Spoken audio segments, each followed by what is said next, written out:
What is up, everybody? Nick Fiore of FioriousNation here on Forbidden Podcast, episode 36. Today is episode 36. I'm Nick Fiore, co-host, one half of the Forbidden Podcast team, me and Adam Carl. It is Friday, August 7th of 2026. It is the Friday, it is before SmackDown today, obviously. It is the Friday after SummerSlam from last weekend in Minneapolis, Minnesota at the US Bank Stadium.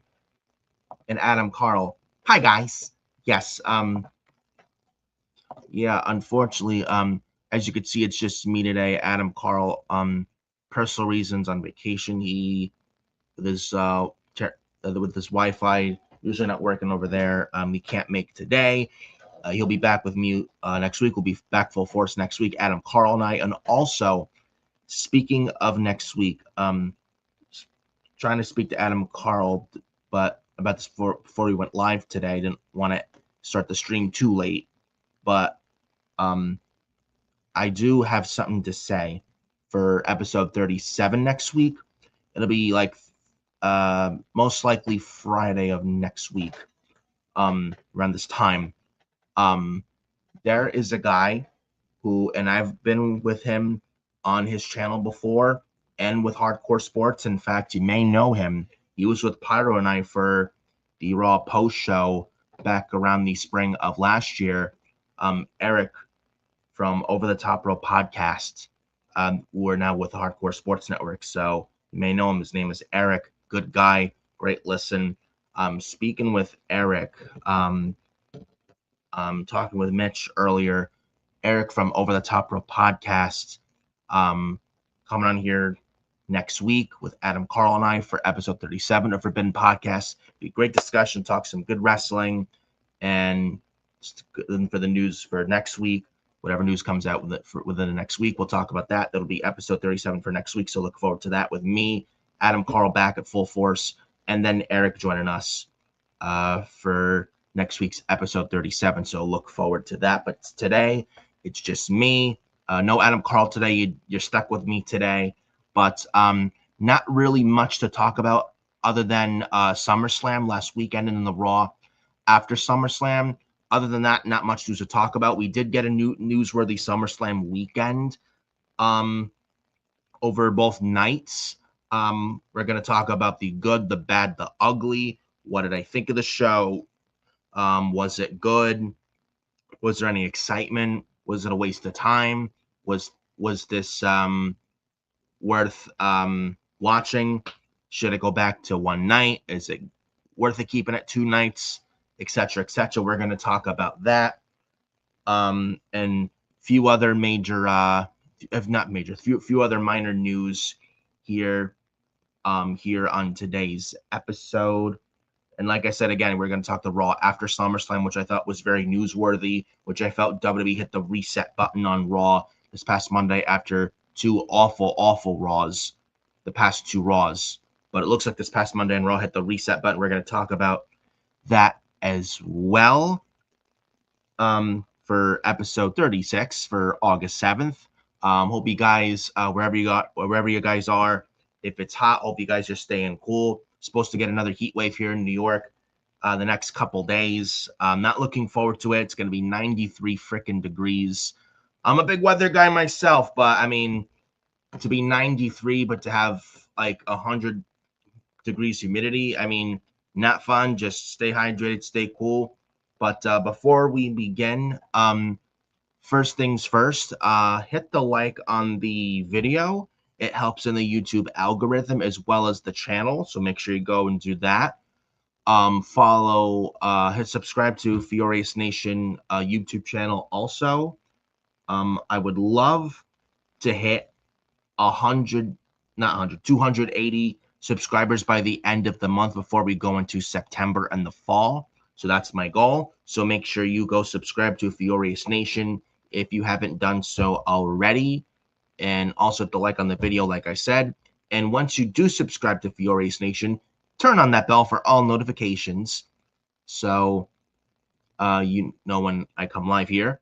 And follow me on X, FioriNick579. I don't have the screen with me and Adam Carl and I here today, just me today.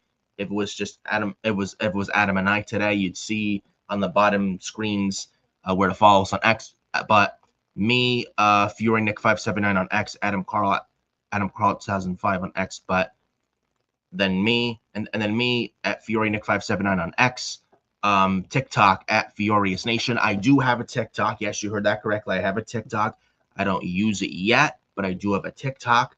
Facebook at Nicholas_Fiore_31, and Instagram at Nicholas Fiore 2014. Gosh, can't believe I almost forgot that. But one of those days, waking up early in the morning, but not all that big of a deal. But I digress.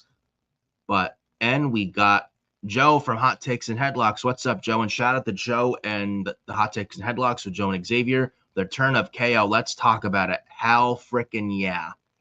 Oh, yeah. I got a lot to say about that. And, man, I am happy to see him back. And he injects so much life to Friday Night SmackDown and the overall WWE product. His presence was absolutely missed.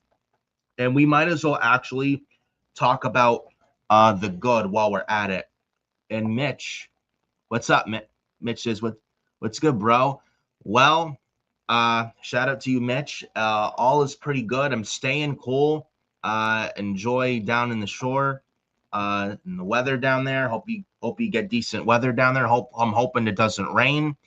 I so wish I could have had a vacation this summer, but unfortunately not to be because of a personal thing. One of my recent job got laid off back in late May, and I've been having to be on unemployment trying to find another job. I did have an interview with a school district job a few weeks ago. The one who interviewed me has heard from 3 references, and the past work experiences hasn't heard back from yet. Though the 3 references she has heard from, the past work experiences, places she has not heard from, has left messages. So I'm hoping to hear an answer. So she did tell me she'd be making a decision next week. So I'm keeping my fingers crossed to get the job. I'm not holding out a lot of hope, but we'll see what happens. But again, keeping my fingers crossed and hoping for the best. But I'm not. I know I struggle on confidence and stuff like that. As you may know, and have watched me for a while now, I do struggle a lot with the confidence in life outside of this. But hoping for the best, and just got to think and listen. At the end of the day, you got to think positive thoughts, man. You can't really have the negativity get the better of you. The more you think negative, it won't work out. But you got to think positive, and positive thoughts, and saying, I'm gonna get this. It's gonna happen. Things will work out. You got this, and you just stick your head to that, and you're motivated, and you're determined. Good things will come your way. So, hoping for the best next week. Again, not holding out much hope, but time will tell. So, gonna hope and pray I get the job next week. So we will see what happens. And if I do get the job next week, an update on Forbidden Podcast, that will be an announcement in the next couple weeks if I do get the school job next week. So we'll see what happens. So just got to play it by ear. So we'll see what is to be. But we're going to get started on this episode here. Enough of me rambling on. 10 minutes in. I know I ramble a lot, but enough of me rambling on. Down to business. SummerSlam. Now, SummerSlam August 1st, August 2nd in Minneapolis, Minnesota, US Bank Stadium. Obviously, they didn't really sell out much, and their attendance was way down from last year. They were in MetLife Stadium in New Jersey. Joe, I think you were there. Correct me if I'm wrong. Last year for SummerSlam a year ago at MetLife Stadium in New Jersey, I think they're like 50 to 60,000 sold for both nights last year. This year they were like at least in the 30,000, which is down from last year. But that's what happens when you have TKO and Ari Emanuel and Mark Shapiro outpricing families, outpricing fans, and the hardcore fans who can't come to these shows because you, Ari Emanuel and Mark Shapiro, outprice them and want to maximize profit and want to squeeze every single juice out of that company until there's nothing fucking left. It's greedy. Greedy motherfuckers are TKO. Greedy. Now with SummerSlam, comparing it to WrestleMania was all right, but it wasn't good. The WrestleMania 42 in Las Vegas, to be more specific. Now,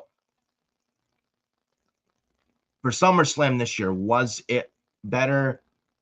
Now, night one, it was not bad. It wasn't good either. It was in the middle. It was mid. If I had to put it best described as night one SummerSlam this year, it was very mid. Night two was a lot better. Night two was much better than night one. Just based off Kevin Owens coming back alone, night two was so much better than night one. And I have to, and I really, and put it down in the comment section or in the chat. Do you think SummerSlam should go back to one night? Because I've been thinking, because night one, it almost feels like night one's an appetizer, or night two always delivers better than night one does night two. And if that, and if that really is what they're going for, I don't think it's probably worth it at all to have SummerSlam be 2 nights. You might as well just go back to one night, have the 2-night only format for WrestleMania. Like, I know some people, SummerSlam's the WrestleMania this summer. SummerSlam is not WrestleMania, and there's one WrestleMania and one WrestleMania only, and that's WrestleMania. SummerSlam is not WrestleMania. WrestleMania is the number one big show of the year. WrestleMania is the number one show of the calendar year. SummerSlam is the second. WrestleMania is number one. I don't think people should really be comparing at all SummerSlam to WrestleMania, because they're not the same. WrestleMania 2 nights, that's fine. But SummerSlam could have been much better last year. SummerSlam this year, I was expecting more a year ago with SummerSlam. This year's, I would say, is better. SummerSlam this year, I would say, is better than WrestleMania this year. And night 2 is better than night 1. But I feel it's like both nights should be evened out better format-wise and stuff. And both should be delivered at each level, in my opinion. And if you're just going to have night 1 just be like mid and just night 2, if this is what, I don't know what they want to do going forward, but if night 1's going to be mid and night 2 better going forward, I got to be honest with you, I think it's best having SummerSlam go back to one night. Some of these matches throughout the weekend didn't even belong on SummerSlam, like Danhausen and Dominic Mysterio and the Human Money's on a pole match. We're going to talk about that, because that was fucking just, oh my God.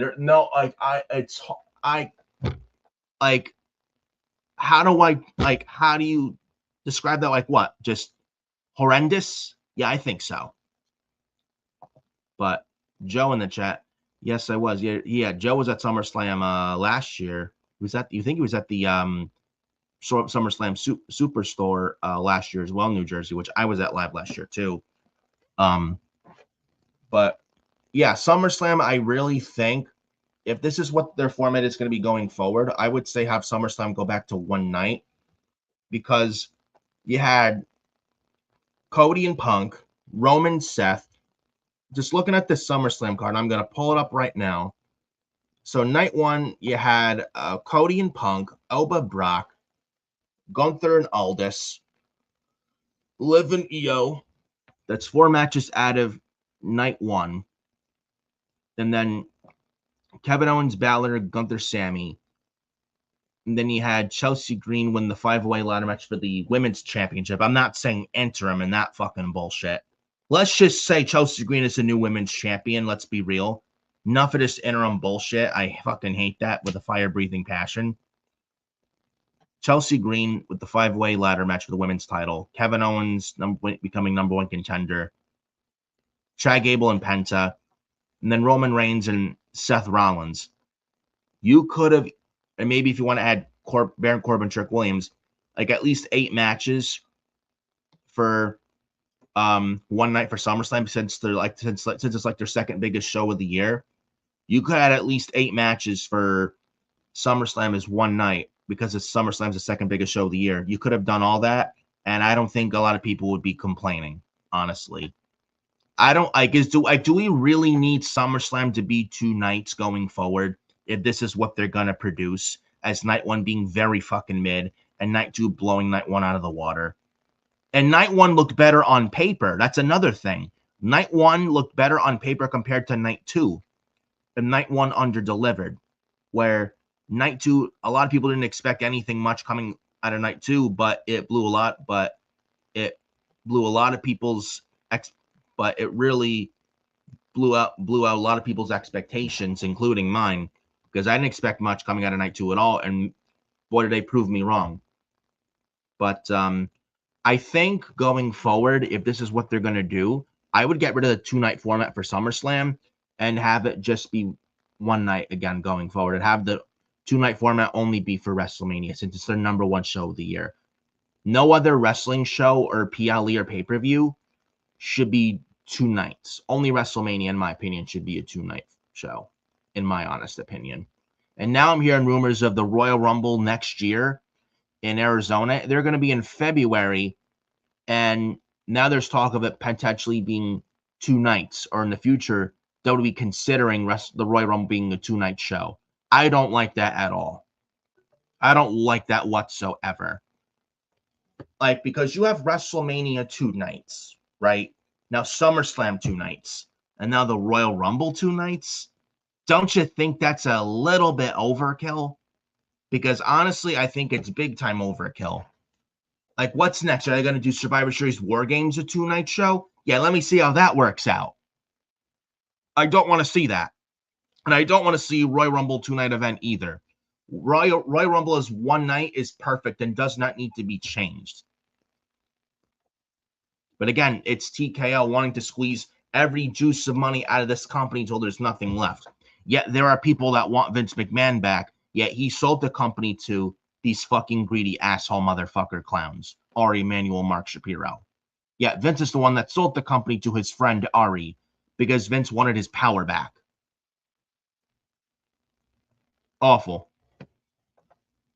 Awful, awful, awful. That was according with, I think it was according to the WrestleVotes or the Observer. I can look it up. But it was, I saw the report yesterday that the Royal Rumble could be 2 nights. And also another why, it's in February. What was wrong with the Royal Rumble in late January? What was so wrong with that? The Royal Rumble in February to me feels very, very fucking weird. I don't know how you guys feel, but to me, the Royal Rumble should always be in late January. And the Royal Rumble in February, it seems very, very odd. Seems very odd. And yes, according to WrestleVotes, WWE is seriously considering expanding the Royal Rumble in 2027 into a 2-night show. However, though, as things stand, the expectation within the company is that it will remain a 1-night event, possibly for the final time. Also, there is significant interest from within WWE to eventually turn the show into a multi-night event. I'm not in favor of that at all. I think they need to leave it alone as just 1 night. They really need to not have a lot of these PLEs be 2-night shows. Otherwise, it's not going to feel special anymore. It's just going to feel like everything else. WrestleMania is 2 nights is perfect. SummerSlam, but I think after last year and this year, I think SummerSlam needs to go back to 1 night, in my opinion. Oh, but that means the company sucks and is going down and is not pushing forward. They'll lose everything if they have SummerSlam go back to 1 night. What? What are you talking about? The SummerSlam 2-night format sucks. It fucking sucks. SummerSlam is 1 night is the way to fucking go. Half of these matches on SummerSlam last weekend could have been saved for Raw and SmackDown to make those shows feel important. Why do they need to be on the SummerSlam card? Like the fucking Bella Twins that nobody fucking asked for. And I'm sure Eric from the Over the Top Rope podcast can attest to this too. And I know how he feels on the fucking Bella Twins, I'll tell you that. He'd probably say the same thing. The Bella Twins on SummerSlam, why? It's just stealing spotlight away from younger talent who could use that PLE spotlight. And the Bella Twins don't fucking deserve it. Again, who asked for the Bella Twins on SummerSlam? Who? Certainly not me. And then we had a Nikki Bella and Brie Bella heel turn on Paige. Can I say Nikki Bella, Nikki Big Show Bella? You know how the Big Show with its constant heel and face turns? Nikki Bella and Brie Bella are pretty much the new Big Show now. They're pretty much the now new Paul White Big Show with the constant face and heel turns. Seriously. Nikki Bella came back at the Royal Rumble 2025 as a babyface, and Nikki Bella came back. Nobody asked for that. Nobody fucking asked for that. Then Nikki Bella, before Survivor Series last year, turned heel, attacked Stephanie Becker, right? And then a few months after her heel turn, in the early part of this year, she turns face again with no explanation, no reason, when Brie Bella comes back in the Royal Rumble this past January. So Nikki Bella, 2 months face turn, quick face turn with zero explanation. And then months later into the summer, now Nikki and Brie are heels again. Nikki Bella is the new Big Show with the constant face heel turns. Tell me when I'm telling lies here. And the Bella's turning on Paige. Is it just me, or are we getting the Bella twins versus Paige and AJ Lee? Are we in 2015 or are we in 2026? I genuinely want to ask you that question. Are we in 2015 with the fucking diva era with the divas, or are we in 2026 with the women's wrestling? This is not 2015. This is not WrestleMania 31 in 2015. This is 2026. Nobody wants to see the Bella Twins versus Paige and AJ Lee in a match in 2026. Nobody wants to see that, and nobody asked for that. I don't want to see that. And if we get that match, I don't care. I don't care. If we get that match, I would not be shocked. I would not be shocked at all. And I have no interest in that whatsoever. None. None. If anything, I would have loved to see Paige go as heel possibly. But though I will say, one of my buddies talked about me with this. Paige is away from the Bellas, though. Thank God. Thank God. Now let's get the Paige away from the Bellas, please, and have Paige and say the mid-card on Raw, fighting for the women's IC title. I think that is perfect for Paige, to be honest with you. Seriously, get Paige away from the Bellas. Like, she's away teaming from the Bellas. Good. Now let's get her away from the Bellas. But that's not going to happen anytime soon. Or, though Brie Bella is injured, she injured her shoulder. She's out for a while. And this is the other thing. Nikki Bella just came back from a neck injury, a recent injury that she injured back in the spring. And then when Nikki comes back, then Brie's hurt. Another thing about the Bells, they're so injury prone. And the Bells versus Paige and AJ, why even do it? It's not even worth it anymore because the Bellas cannot stay fucking healthy. It's just burning and wasting money at that point. You have the Bellas with contracts in WWE, and they constantly get hurt. And apparently they're signed till the end of 2027.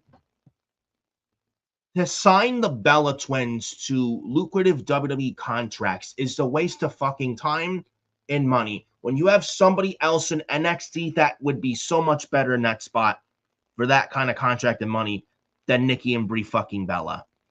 When they're constantly getting injured all the time.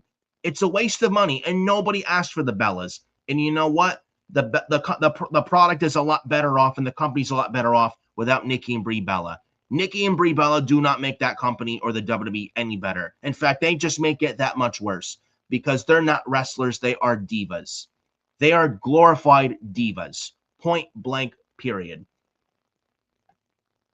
Seriously, the WWE is a lot better off without Nikki and Brie. They don't need Nikki and Brie. Nikki and Brie need WWE. WWE doesn't need Nikki and Brie.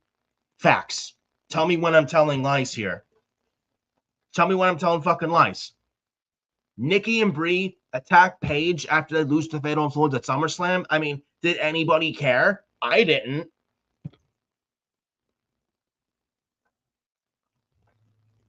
Awful. But Royal Rumble being in Arizona, but the Royal Rumble next year in February apparently being in Arizona and possibly being 2 nights, I don't want to see that. And I don't want to see the Rumble being 2 nights. And I don't want to see the Royal Rumble be 2 nights in general. I don't. That is a terrible idea. That is an absolutely terrible idea. And this is nothing but TKO squeezing every fucking juice, every fucking penny out of WWE, because TKO are fucking money-hungry fuckers They are so goddamn greedy, and they don't care. They don't care. And their greediness is affecting the product. It is. Oh, but they're a lot of money in debt. They're $3 billion in debt. Doesn't mean affect the fucking product. I understand you're $3 billion in debt, but doesn't mean we have to fucking suffer, and doesn't mean you have to get your dirty fucking paws on creative. Now, the creative is dog shit too, but for TKO to be this fucking greedy, for TKO to be this money hungry, fucking disgusts me. Big time. There was even a moment with Chad Gable after he won the IC title, his first ever main roster singles title win in the company, right? He's in the ring. He's new IC champion. And Chad Gable beats Penta for the IC title, as he should. Good move and slam dunk. Good on Triple H for that. And then we got Chad Gable in the ring, winning the IC title, celebrating with his family in the ring. And this is what pissed me off. We have this Bulldog mascot for root beer in the ring on the apron, celebrating with Chad Gable. And it takes away the moment. It ruins the moment. Like, did TKO really need this much more advertising? Like, do they need this much more advertisement money on top of the fucking constant commercials during SummerSlam Night 2, like they did during WrestleMania Night 1 this year? And you have the Bulldog mascot from root beer, and I don't even drink root beer. I hate that shit. And I don't drink much soda either. And soda is bad for you, by the way. And you have this mascot, this advertising mascot, come up there, ruin Chad Gable's moment because you need to make some extra gravy. Like, would it really hurt you if you didn't do that? Huh? Like, are you fucking kidding me? You ruined Chad Gable's moment at that point. He just won the IC title. Chad Gable's never won a singles title on the WWE main roster before. It should be a big deal. And you have this mascot for root beer come out there and steal the moment from him, from Chad Gable.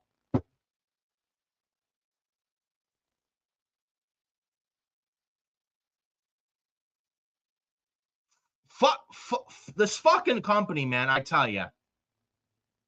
Fuck WWE and fuck TKO and their fucking greediness.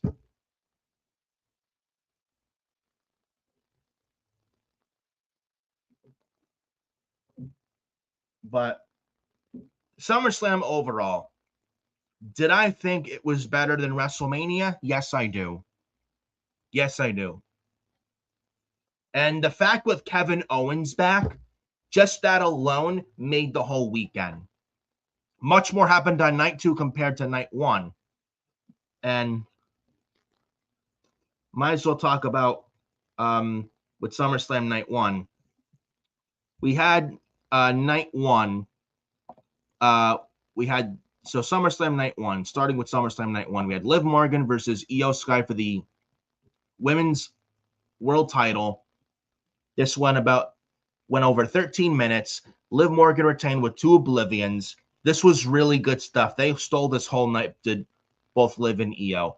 I would have had the Io Sky win, and there was a little news I read earlier, about a day ago. Io Sky, about a month before this show, was actually supposed to win, but somehow it changed to Liv Morgan.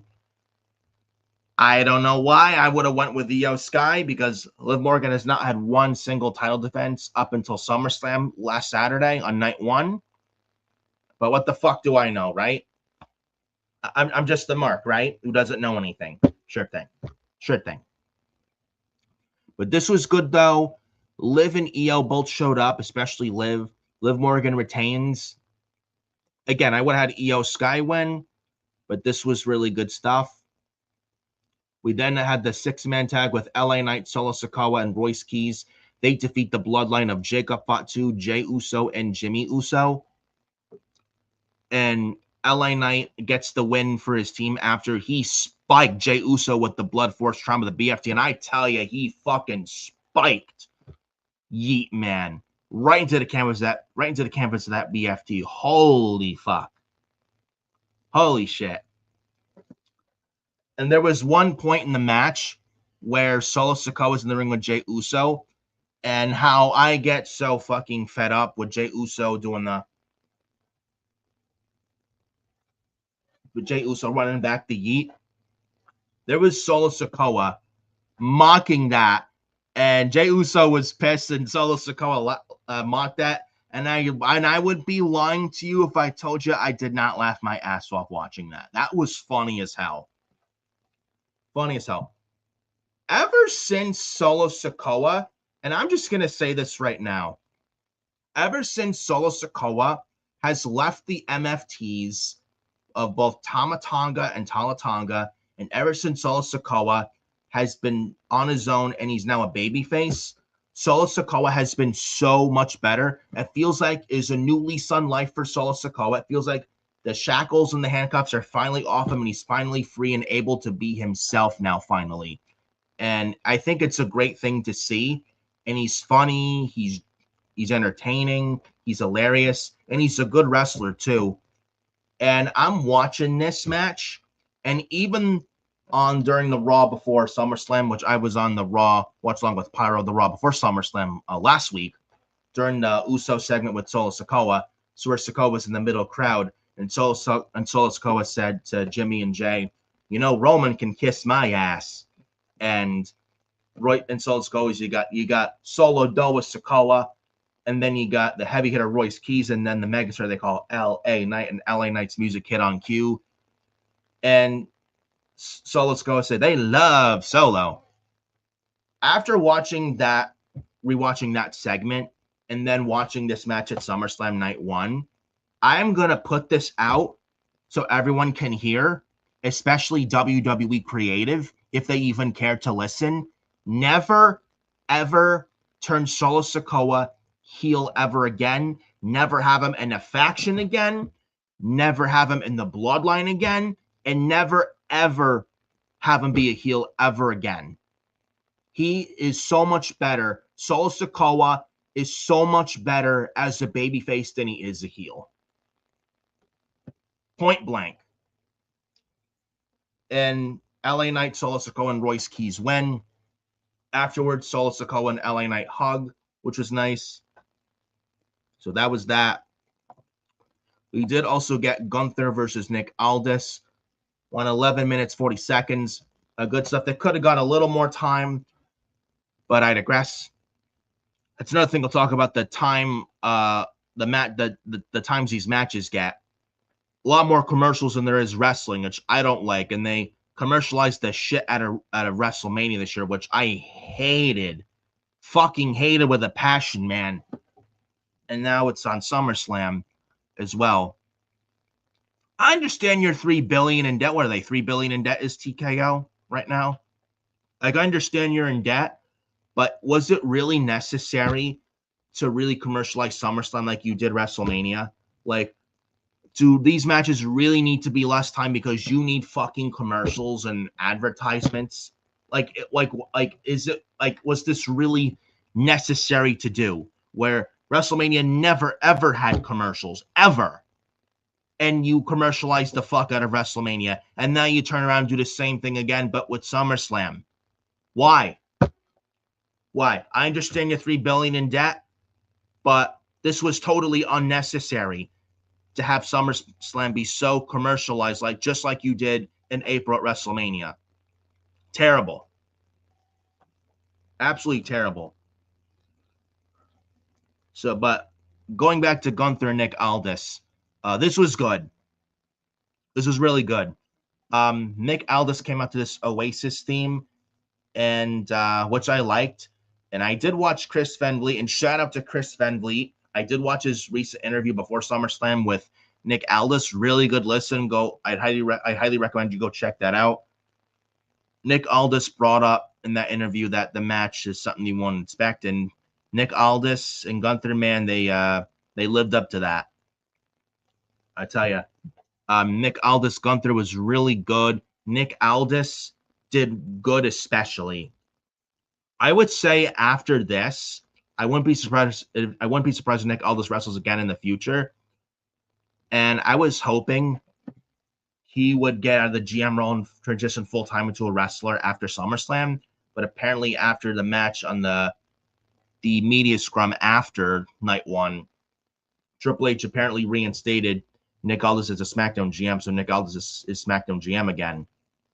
If he wrestles again, just Nick Aldis around WrestleMania time next year, I would hope if he wrestles again at Mania next year, that after Mania next year, he's out of the GM role and as a wrestler on SmackDown again. I hope that is to be.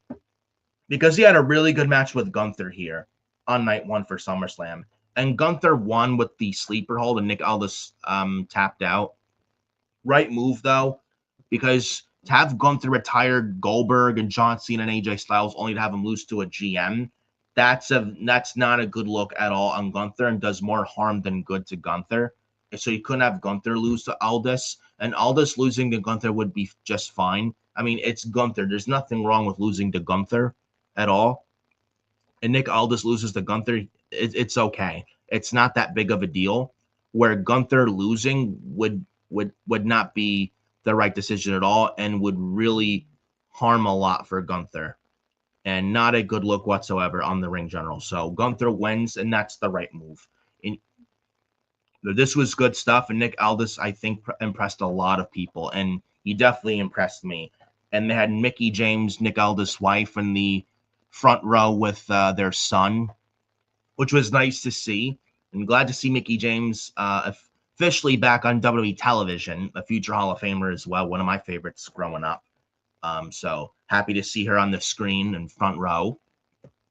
And as Adam Carl would say, how Gunther is married to NXT UK women's wrestler Jinny, spelled Jinny, from the former NXT UK brand show. As Adam Carl would say, all we're missing is Jinny. We get Gunther and Jinny against Nick Aldis and Mickie James, you know? But that's a discussion for another time. But Gunther and Nick Aldis, this was pretty good. Pretty good stuff with Gunther and Nick Aldis here. This was another good match of the night outside of Liv Morgan and Io Sky. Then we get Fatal Influence beating the Bella Twins and Paige.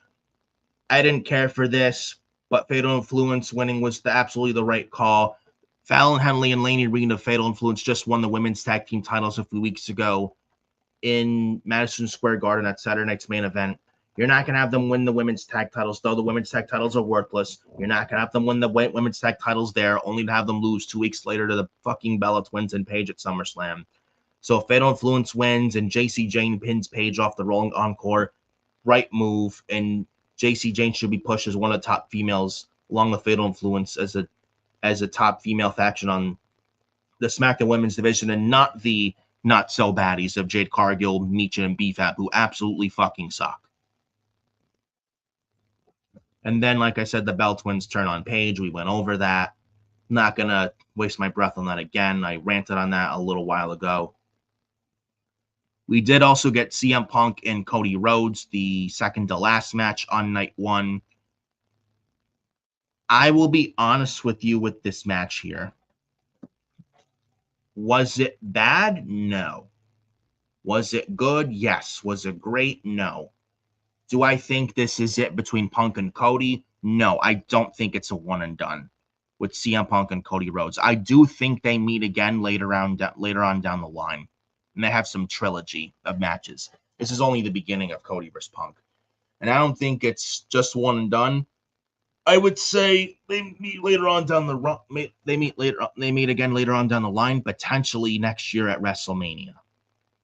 But I was hoping, though, for a Cody Rhodes heel turn, but that didn't happen here. Hopefully that's the plan months from now, because Cody Rhodes could absolutely use a heel turn big time. But CM Punk wins here. Randy Orton came back when there was a ref bump, obviously. Cody and Punk down. Randy Orton comes out. He RKOs Cody Rhodes. And Cody and Randy have a score to settle from WrestleMania in Las Vegas this past April. Orton comes out. the RKO's Cody. Punk has no idea what's going on. It's a GTS, and Punk pins Cody 1, 2, 3. And CM Punk retains the WWE Championship, as he should. He just won the WWE title from Sami Zayn in Chicago on Monday Night Raw on July 6th, a month ago. There's no reason whatsoever to take the title off Punk. He just won it. So Punk was obviously going to win here, and that was the right move. Orton coming back, I think, is also a very good move. And happy to see him back. That's also going to be good for SmackDown with Randy Orton back. And Orton cost Cody the title, so Orton and Cody are going to feud coming out of SummerSlam. And Cody and Orton are going to show Ari Emanuel and TKO. And not just Cody Orton and Triple H, and how they wanted to do WrestleMania this year with Orton versus Cody. Orton, Cody, and Hunter are going to show Ari Emanuel, Mark Shapiro, and TKO how it was supposed to be fucking done this past April at WrestleMania. And with no fucking celebrities this time, and no Pat McAfee, and no TKO getting involved or getting in the way. Orton and Cody now are finally going to tell their story how it was supposed to be told back in April.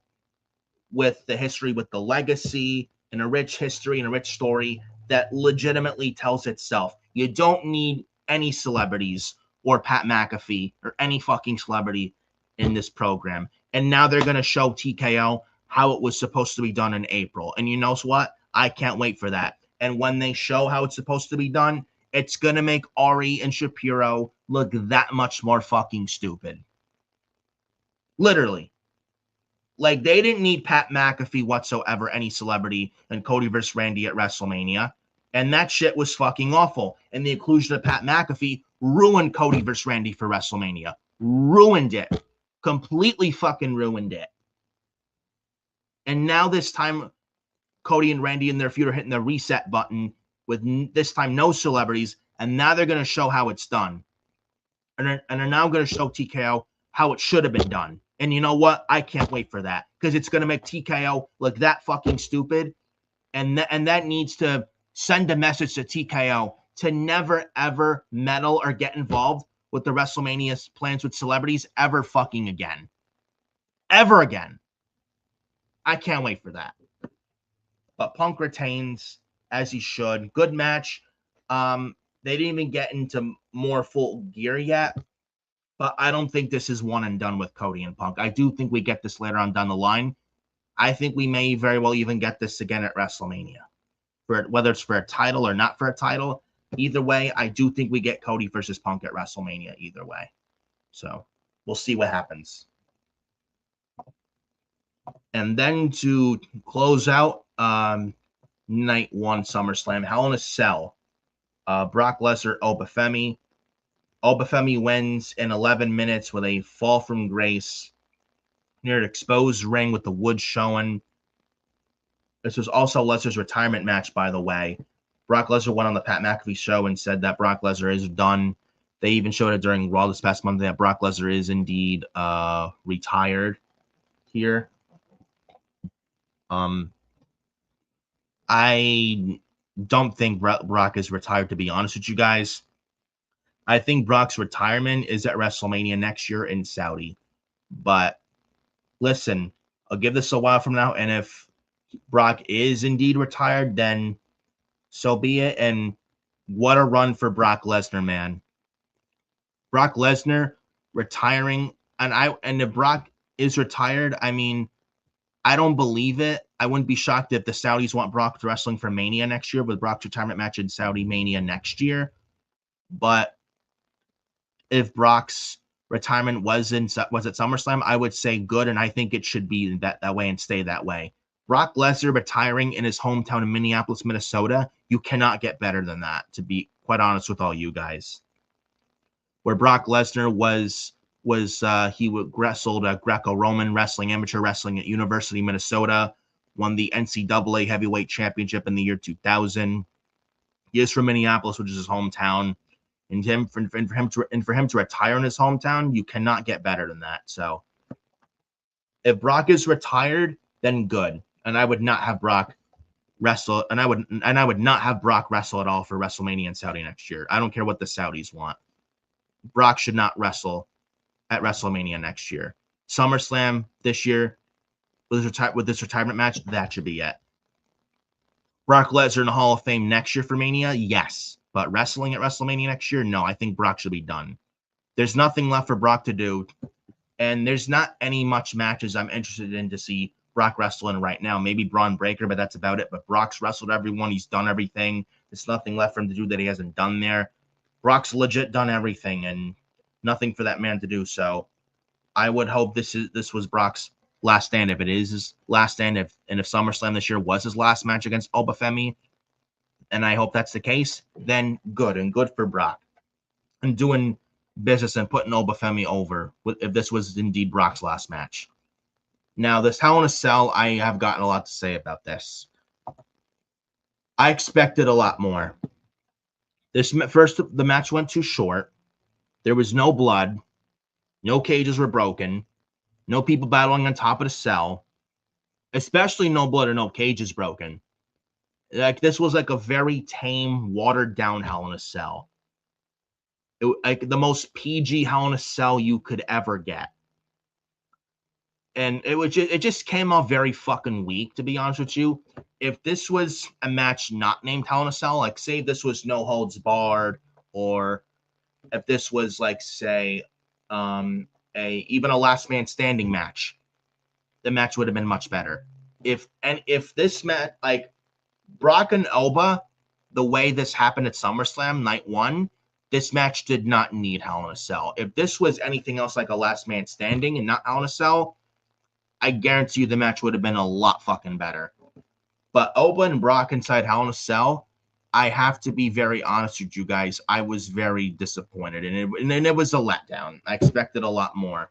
Again, no blood, nothing. And Brock Lesnar even exposed the ring with the wood showing. Did a tombstone pile driver. Then Oba kicked out. Then Oba hit the fall from grace. Not even a fall from grace through the wood part of the ring canvas. Not even that. And Oba won 1, 2, 3. And then Brock put Oba over, saying that, Oba, you're the future. Go get him. Not even post-match Oba putting Brock through the ring, through the wood in the ring with the fall from grace. Not even that. Not even that at all. And I will say I was very let down. It was a disappointment. This could have been much more, and I expected a lot more. They hyped the shit out of this match, and they really underdelivered. And this was probably the weakest Hell in a Cell match that Triple H has done since he's taken over. And this was not even close to CM Punk and Drew McIntyre from their Hell in a Cell match back 2 years ago in 2024 at Bad Blood. Oba and Brock was not even close to that. This just felt so watered down and just no blood, no weapons. It's like nothing, just nothing. And they could have done a lot more. And it was so much to be desired. This match did not even need to be a Hell in a Cell. This could have been done without the cell. And again, if this was like No Holds Barred or a Last Man Standing, Falls Count Anywhere, anything like that, this match would have been much better. But the Hell in a Cell between Oba and Brock failed to live up the expectations. Big time. I am happy Oba went over, I will say one positive though. I am happy Oba went over, and that was the right call. And good on Brock Lesnar for doing the right thing and doing business and putting over Obafemi. He's the future. He's your future. He's one of your future pieces of this company he's one of your future pieces of this WWE company for years and years to come. You need to start building towards your future. Oba's the lead in charge for the future of this company, along with many other pieces. And Oba going over was the right call. So Oba going over again, right move. This match, though, could have been much better. And I was left very, very disappointed. Just felt very underwhelming. And I expected a lot more, especially with the build they had and Paul Heyman hyping up the fuck out of this match with the Hell in a Cell structure being very dangerous and that you're never the same coming out of a Hell in a Cell match. It shortens your career, it ends your career. And then for a match to be this tame It was very disappointing, to be very honest. It's no other better way to put it. So that was night one. Not bad, but not good. Very mid. If I had to be generous, I'd give it like a 5 out of 10. Like a generous 5 out of 10, maybe a 5.5 out of 10. I would say 5 out of 10. 5 out of 10 for SummerSlam night one. Just very middle of the road, very mid show.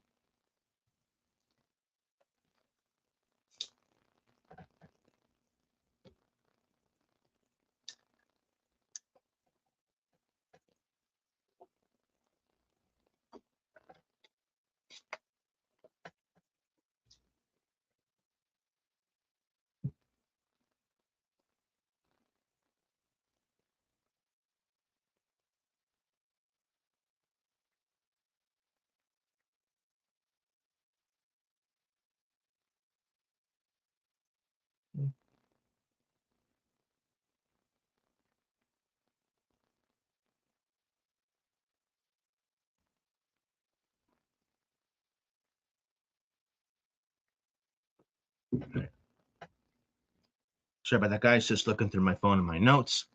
But moving on to SummerSlam night two here on Forbidden Podcast episode 36. Night two SummerSlam. A number one contender match for the undisputed WWE Championship. This was supposed to be Sami Zayn versus Finn Balor one-on-one. But after Nick Aldis got reinstated as SmackDown general manager, he made it a fatal four-way, adding Gunther, and then adding, and this is the guy that Joe was talking about, the return of KO, Kevin Owens back, and what a pop he got, man. And he looks great. After being out for a year and a half, and he's finally back. So happy to see Kevin Owens back, and he injects life into SmackDown, into the WWE product. His presence was sorely missed, and now he's finally back. And might I say, Kevin Owens looks fucking great, man. And looking at his facial expression and body language, you could tell how happy he was to be back. And the pop he fucking got, man. What a moment. And there were rumors of Kevin Owens being around in Minneapolis for SummerSlam weekend. I didn't think he'd be back this weekend, but man, he's back, and he's in this fatal four-way. He wins. Kevin Owens beats Sami Zayn, Gunther, and Finn Balor. When Kevin Owens winning after pinning Sami Zayn off the stunner. 1, 2, 3, Kevin Owens wins, and he's the number one contender for the WWE Championship and CM Punk. So I want you to listen to this. Coming out of SummerSlam with the SmackDown side, before Kevin Owens and Randy Orton came back, yeah, you had CM Punk, but SmackDown didn't have jack fucking shit. Now with Orton back and Orton feuding with Cody, and now really number one Kevin Owens coming back, we're going to get Kevin Owens and CM Punk in a feud for the WWE Championship on SmackDown coming out of SummerSlam. We got Orton feuding with Cody in their score to settle. They have unfinished business. You got Gunther in the WWE title mix, Finn Balor in the WWE title mix. You could add him in there too. Sami Zayn crashing and still chasing a WWE Championship. Bro. And then Drew McIntyre is still filming in Hollywood, but when he comes back and he's back on SmackDown, like you have SmackDown, their main event scene, Punk, Cody, Orton, Owens, Gunther, Balor, Sami, McIntyre. That's a nice SmackDown 8, and that is the best SmackDown main event. That is a great SmackDown main event scene that SmackDown has not had in like around a decade. And look at what SmackDown has now. Owens, Punk, Cody, Randy. Whereas before Randy and especially Owens came back, SmackDown had nothing going for them, even though Punk was the champion there.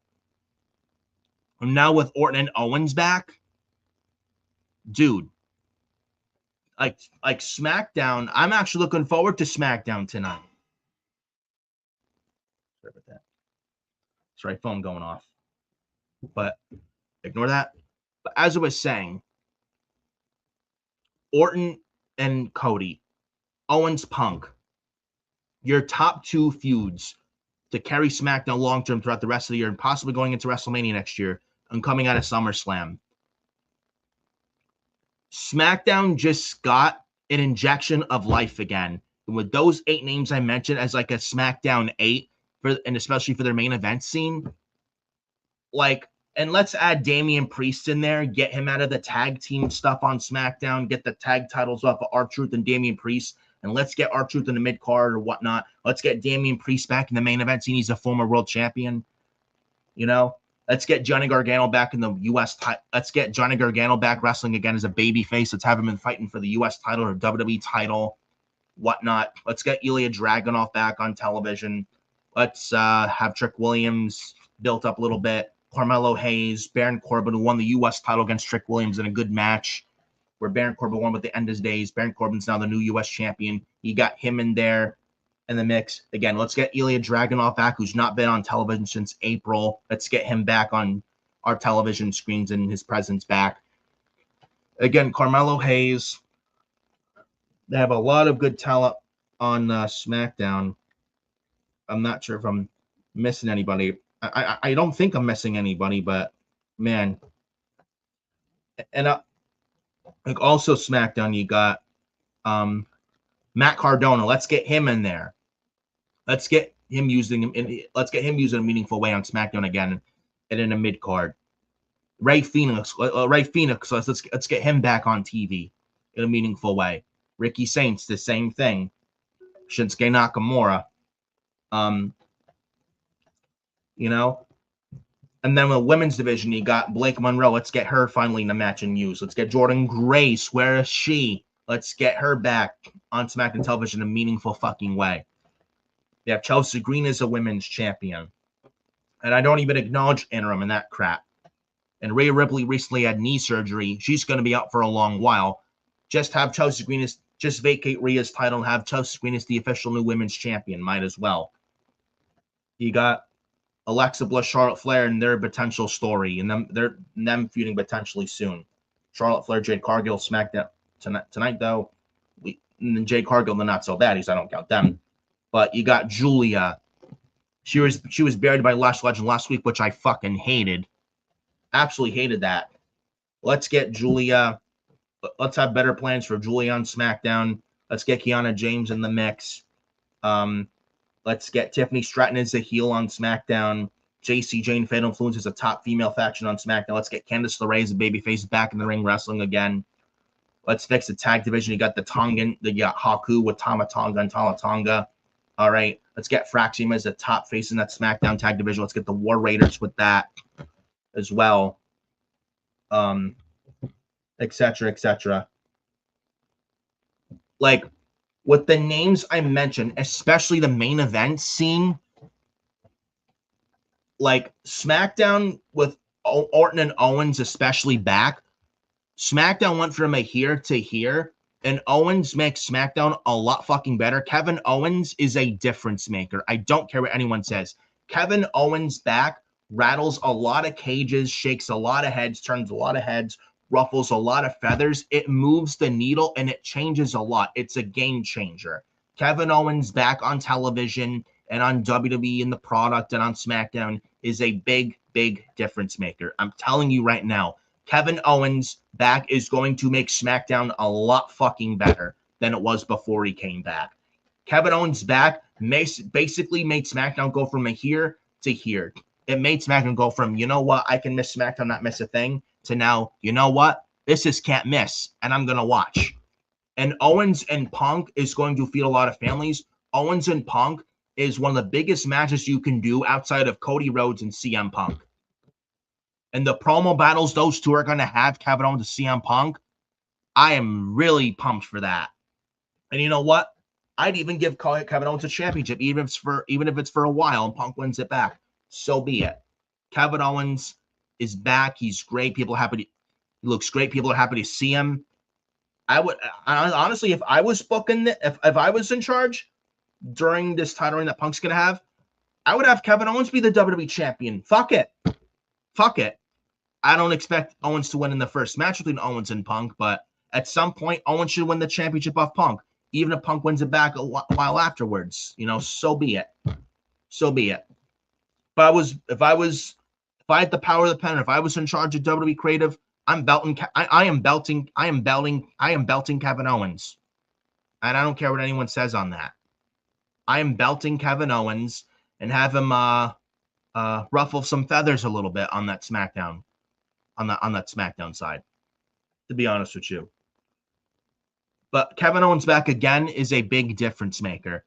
And with Owens and Punk feuding and Orton and Cody feuding and the names I mentioned on the SmackDown roster, look at that SmackDown roster. A very, very talented SmackDown roster. And the same thing with Raw's, but SmackDown's, man, is very talented. And with Owens and Punk story, and with Orton and Cody feud going on, and an Owens and Punk feud going on over the WWE title, for those two programs to be the top feuds on SmackDown, there is no more excuse anymore. Like, there's no more excuses. Like, no more reasons to put on a bad show. No more reasons whatsoever to put on a bad show. If you have this great of a roster, and now with especially Kevin Owens back, and if you still can't put on a good show and you still have SmackDown be a bad show, then maybe somebody in creative needs to be fucking let go, because they don't deserve to be in the position they're in, and they don't belong in the position they're in. If you have this great of a roster, now that especially Kevin Owens is back, there's no excuse anymore. Oh, well, it's the 2-hour crunch time. There's no time for a Johnny Gargano or a Ilya Dragunov or a Jordan Grace. There's no time for a good Kevin Owens CM Punk program or a good Randy Orton Cody Rhodes program. There's no time for a Carmelo Hayes or Ricky Saints or Blake Monroe or Candice LeRae or Fatal Influence on SmackDown. You have fucking time. You have 2 hours to create captivating, creative television. And if you can't give me a good show with the great roster now that Kevin Owens is back, then your ass needs to be fired. And something needs to change. There's no more excuses. None. Oh, well, they're not 3 hours. If this is 3 hours, more people will get on TV. They were working with a 2-hour roster even when SmackDown was 3 hours. There's no more excuses. Enough of the excuses. You either put on a good show finally every week with SmackDown, or you step the fuck down. With this great of a roster now that especially Kevin Owens is back, I should be seeing 0 bad shows with the current SmackDown roster now that Kevin Owens is back. 0. Only those extremely rare instances, an off night or a bad show. But pretty much every week should be a good show with this current roster now with SmackDown now that Kevin Owens is back. No more excuses. And this is straight directed to the SmackDown creative team and WWE creative as a whole. You have a great SmackDown roster now that Kevin Owens is back. Kevin Owens injected life to your show, SmackDown, and to the product again. And if you still can't put on a good show on SmackDown every Friday, and you still can't put out a good product, and your product still sucks with Kevin Owens back, then somebody in the back, I don't care who it is, somebody in creative needs to be given the fucking pink slip immediately. I don't care who that is. Somebody needs to fucking go. If you still can't put on a good product and a good show now that Kevin Owens is back. No more excuses. Spare me the fucking excuses. Spare me. Kevin Owens is a number 1 contender winning this fatal 4-way. This went 8.5 minutes. Another thing, I don't understand why this could have won another 8 minutes. And this got 8.5 minutes. I don't agree with them getting 8.5 minutes at all. I mean, I maybe understand Kevin Owens just came back from a neck injury. You probably can understand why. But I mean, it was a fatal 4-way. You could have done at least another 8 minutes with this. It would have been much better. But that's my only complaint with this. Other than that, I'm very happy to see Kevin Owens back. And again, he injects life to SmackDown that was absolutely needed, and injects life to the product that they absolutely needed. Whereas before Owens got back, it was soulless and again, his presence was absolutely missed. And again, happy to see him back. And I'm looking forward to Kevin Owens and CM Punk in the future feuding on Friday Night SmackDown over the WWE Championship. Should be great. And then Baron Corbin wrestled Trick Williams for the U.S. title. There's a spot. Lil Yachty botched a table spot. There was a Slim Jim table spot set up on the outside. Lil Yachty went through, but the table break botched. Baron Corbin at the end of the day is on Trick Williams, and Baron Corbin is the new U.S. champion. First match back. You're not going to have Baron Corbin lose. So I think Corbin winning was the right move, in my opinion.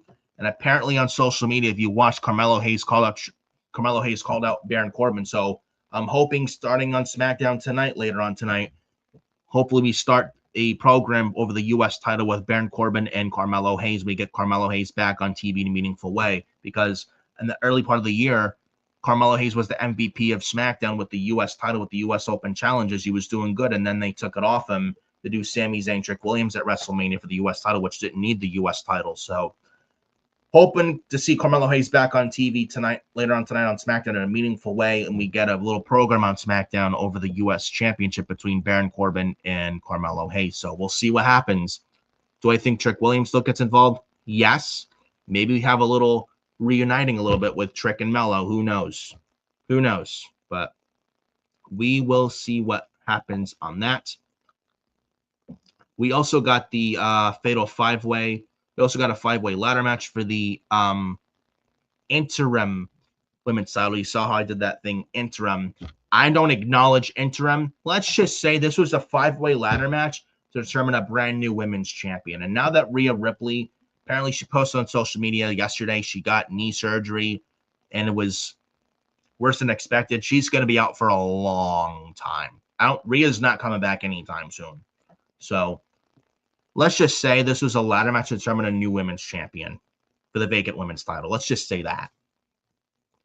Chelsea Green wins the ladder match, beating Charlotte Flair, Jade Cargill, Lash Legend, Tiffany Stratton. There was a spot in the match towards the end where Tiffany Stratton's on the ladder. Chelsea Green tilts the ladder down. When she does, Tiffany Stratton does this like swanton tope dive high in the air, over the rope, off the ladder to lash Jade and Charlotte on the outside. Chelsea Green was the only one left in the ring while everyone else was down. Chelsea Green climbs the ladder. Then the not-so-baddies of B-Fab and Meechin, they hit the ring. They take down Chelsea Green with Chelsea Green's feet hanging on one of the bottom rungs of the ladder. Then Lash and Tiffany, there's 3 ladders stacked in the ring. For the middle one, where Chelsea Green's feet are hanging in between the bottom rungs of the ladder in the middle. We got Lash Legend and Tiffany Stratton battling on the left side of the screen on one ladder, on the left, on the right, Charlotte and Jade. Lash and Tiffany take each other out, both get knocked off the ladder, both Lash and Tiffany. And the same thing with Charlotte and Jade. And Chelsea Green's the one left. Everyone else is down again. Chelsea Green pulls herself up through the bottom rung of the ladder, climbs a ladder. Chelsea Green grabs the women's title, and the winner and the new WWE Women's Champion, let's not say interim and that fucking bullshit, winner and new WWE Women's Champion, Chelsea Green. I think this was the right move. I was going with Charlotte, but you know what? I'm happy I was proven wrong. Charlotte winning would have been safe. Nobody wanted to see Jade Cargill. Nobody wanted to see Lash Legend. She's also terrible, just like Jade Cargill. Tiffany Stratton already has a title. We don't need to have Tiffany Stratton with both the women's U.S. title and WWE women's title. We've been there, done that with Tiffany Stratton as women's champion. Chelsea Green was the right move, and it was a risk. And you know what? I'm happy they did that and actually pulled the trigger on Chelsea Green. And she's the new women's champion. And honestly, she deserves it. And fuck Michael Hayes, by the way, who thinks Chelsea Green's not a main eventer, not at the level of a Charlotte Flair, and thinks Chelsea Green is just a background player, only there to put people over and having her and thinking of her as a doormat. Fuck Michael Hayes, by the way, and throw him in the fucking trash bin. Another fucking Vince McMahon yes man who also needs to be canned. Why he's still there blows my mind. Just like Bruce Pritchard. Why Michael Hayes and Bruce Pritchard are still in that company fucking mind boggles me, because nothing will change as long as Michael Hayes and Bruce Pritchard are still in that company in any which role or way or capacity. Both Michael Hayes and Bruce Pritchard, they gotta go. Both have to fucking go. They can't be there. And Chelsea Green on the post-show panel after SummerSlam Night 2. Did you watch that where Chelsea Green said, I'm dedicating this title one to Michael Hayes? And I watched that and I laughed my ass off, man. Absolutely laughed my ass off, man. Fuck Michael B.S. Hayes. That overrated, fabulous Freebird where Jimmy Garmin, Terry Gordon, and Buddy Roberts carried his ass in the fabulous Freebirds back in the day, in the 80s. Fuck Michael Hayes in his old out-of-touch vision. Throw him in the fucking trash bin. Same thing with Bruce Pritchard. Fuck both Bruce and Michael Hayes. Throw them in the bin. Both of them in the bin. Happy for Chelsea Green winning the women's title. I have no problem with this at all. And you know what? I think this is the right move, and this is a chance. It's a risk. But I will say, though, if Rhea Ripley, I don't know how long she's going to be out. Before this knee surgery, there was like this interim champion with Chelsea Green and the real champion Rhea Ripley, and that's like, oh, Rhea Ripley's going to come back, be a unification match. Chelsea Green's going to be an easy opponent for Rhea Ripley. Chelsea Green, when Rhea comes back, I hope it's not an easy opponent for Rhea. And if Rhea, and now with Rhea Ripley getting the knee surgery, she's going to be out for a long time. Just vacate the title off Rhea and have Chelsea Green as the official WWE New Women's Champion. Do it. You know, you need new blood on SmackDown, and take a chance on Chelsea. And she's very good. She's talented. She can be funny, but she can be serious. And she's a lot more than just a comedic kind of a character. And she is a very good wrestler. She has charisma. She has personality. And she has what it takes to be a top female in the WWE and not just on SmackDown. Chelsea Green, I really, and they need to push new faces in their future, new blood. I think Chelsea Green has what it takes. So why not? And you need fresh new blood. You need fresh new blood. And now with Rhea out for a while, you're going to need somebody new. Charlotte's feuding with Jade. Alexa Bliss possibly feuding with Charlotte soon. Nobody wants to see Jade Cargill as women's champion. We've been there, done that. Same thing with Tiffany Stratton as women's champion. Been there, done that. In fact, Tiffany Stratton should be a heel. You know? We need fresh new faces on SmackDown. And now that Rhea's going to be out for a while, we may not see Rhea Ripley back to the Royal Rumble. I think it would be the right move and the way to go to have Chelsea Green as the official new women's champion instead of the interim crap. I hate that. Tony Khan did the interim crap with his titles in AEW, and it fucking sucked. Triple H did it in NXT in 2020 during the pandemic. Now, granted, it was the pandemic and COVID-19, but still, even that, it sucked. And I understand it was COVID, but still. When JD McDonough, when he was Jordan Devlin, he was NXT Cruiserweight Champion. Then he was in Ireland during the pandemic and lockdown. Then they had Santos Escobar in NXT in the States become the interim Cruiserweight Champion and stuff. And stuff like that. And it was terrible. It was not good. It's not good at all. Now, Rhea Ripley out for a long while now. I think it would be the right idea to have Chelsea as your official new women's champion and just vacate the title off Rhea and take it off Rhea and put it on Chelsea Green officially. I think that's the way to go about it. And again, Chelsea Green has what it takes, and fuck what Michael Hayes thinks. So the ladder match wasn't all that good or memorable, but Chelsea Green winning was the right move. I just hope when Rhea comes back, Chelsea Green's not just pet food for Rhea Ripley, because nobody wants to see that. And Chelsea Green is worth so much more than that. And she's very good, very talented, and she's worth so much more than just pet food for Rhea. So I'm hoping they finally push Chelsea Green now that she's new women's champion. And she's supposed to be on SmackDown tonight with a celebration with the women's title. So we'll see what happens. But do I trust WWE to do the right thing? I don't. I hope I'm proven wrong, but I don't trust them whatsoever. I don't.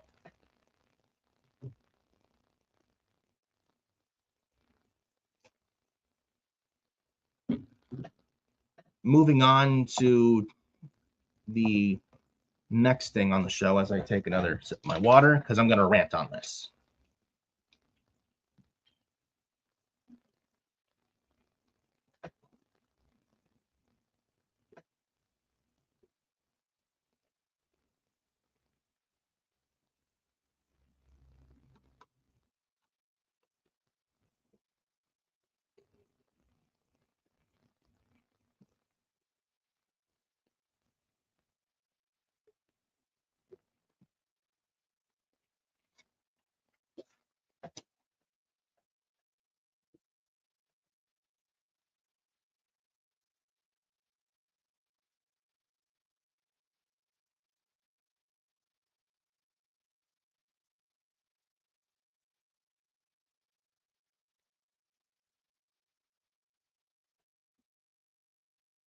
And now this is where I rant. Again, Danhausen and Dominic Mysterio, human monies on a pole match, with the winner keeping $100,000 worth of Danhausen's stolen money from the Judgment Day.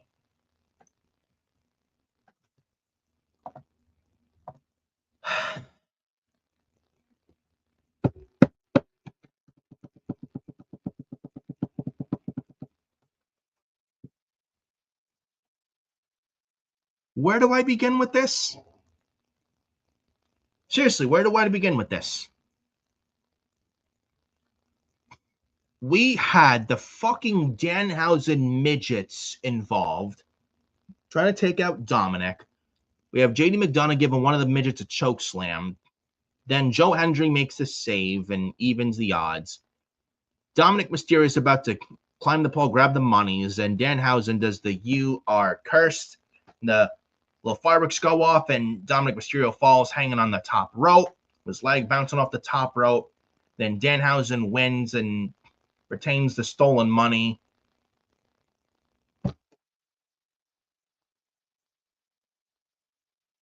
So you have Braun Breaker, and you have Carmelo Hayes, and you have Blake Monroe, and you have and you have Jordan Grace off of SummerSlam. You have them off SummerSlam, but you have Danhausen on SummerSlam, and Human Money's on a pole match. I don't even know what to say. I don't even know what to say. This was a fucking burial for Dominic Mysterio. This is the AAA Mega Champion for AAA, by the way, mind you. And he's supposed to be feuding with the El Grande Americano, which is the Kaiser Americano, Ludo Kaiser, the Kaiser Americano. He's supposed to be wrestling and feuding with Dominic for the AAA Mega title at Triple Mania this September next month, right? And we have Dominic Mysterio here at SummerSlam being embarrassed by Danhausen, and Human Money's on a pole match, making Dominic look like a fucking geek and a clown out there. And you have Dominic made to look like a fool and buried by Danhausen. And now I don't know how you recover Dominic at this point. Like, are you fucking kidding me? Are you kidding me?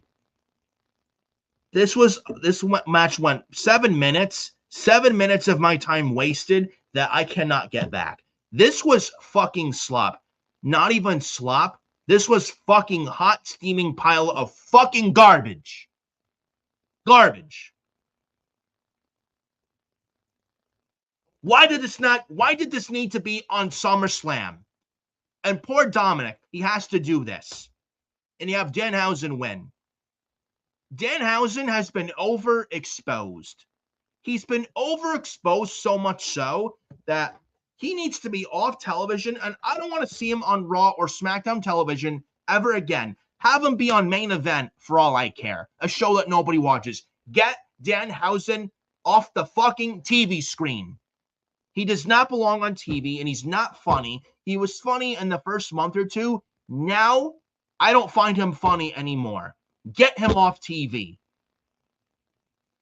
Get him off TV. Fucking waste of time this was.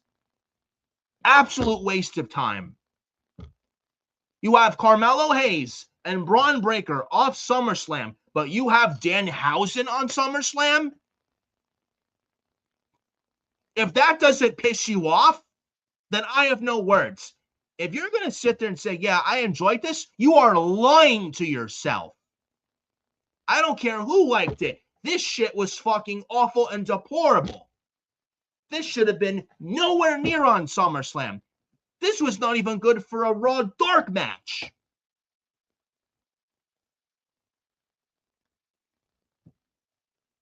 I feel so bad for Dominic that he even had to do this. And he was so embarrassed when Danhausen did the "You are cursing" the pyro goes off.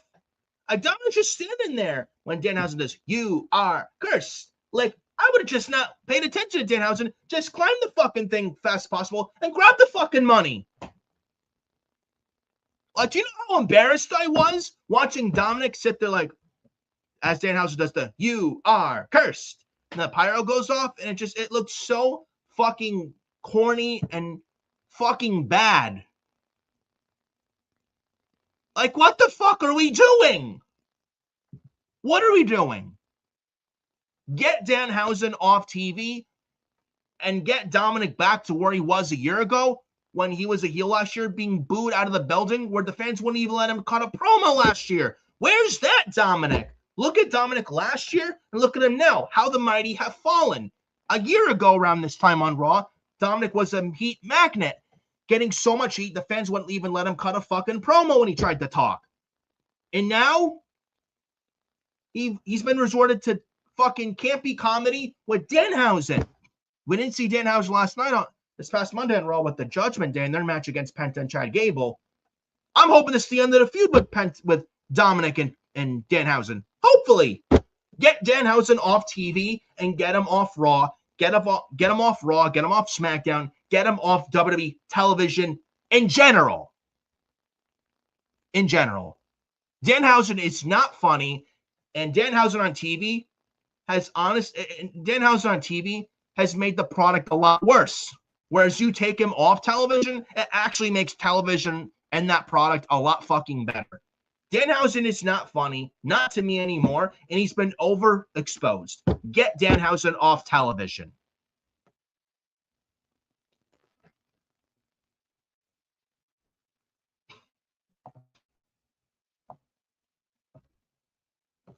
I mentioned Chad Gable and Penta moments ago.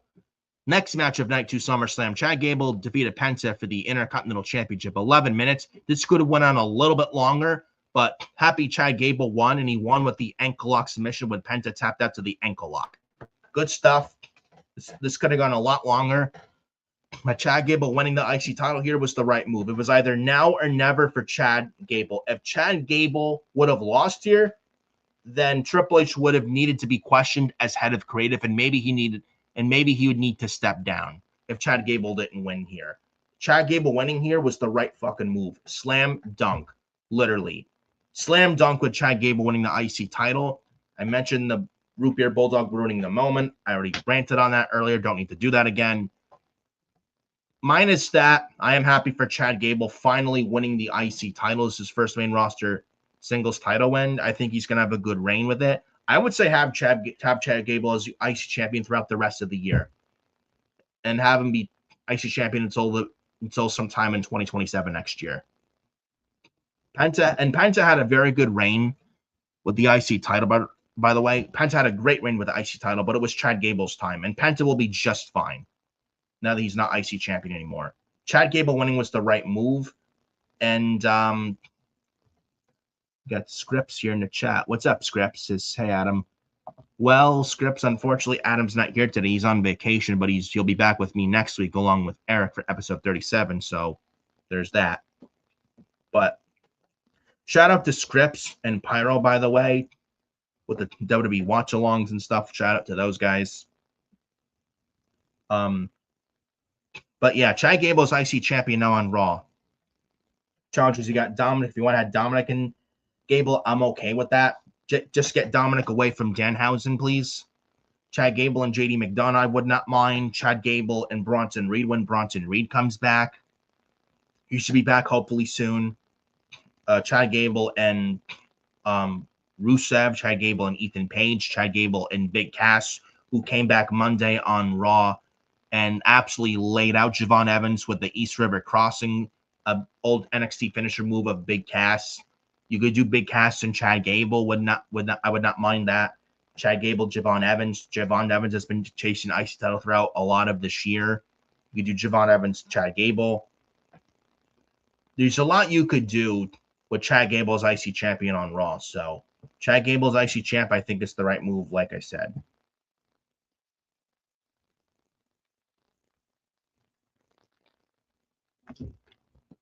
And looking over my notes here. Here, over, go. And taking one more sip of my, or at least one last sips of my drink before I move on to Roman and Seth.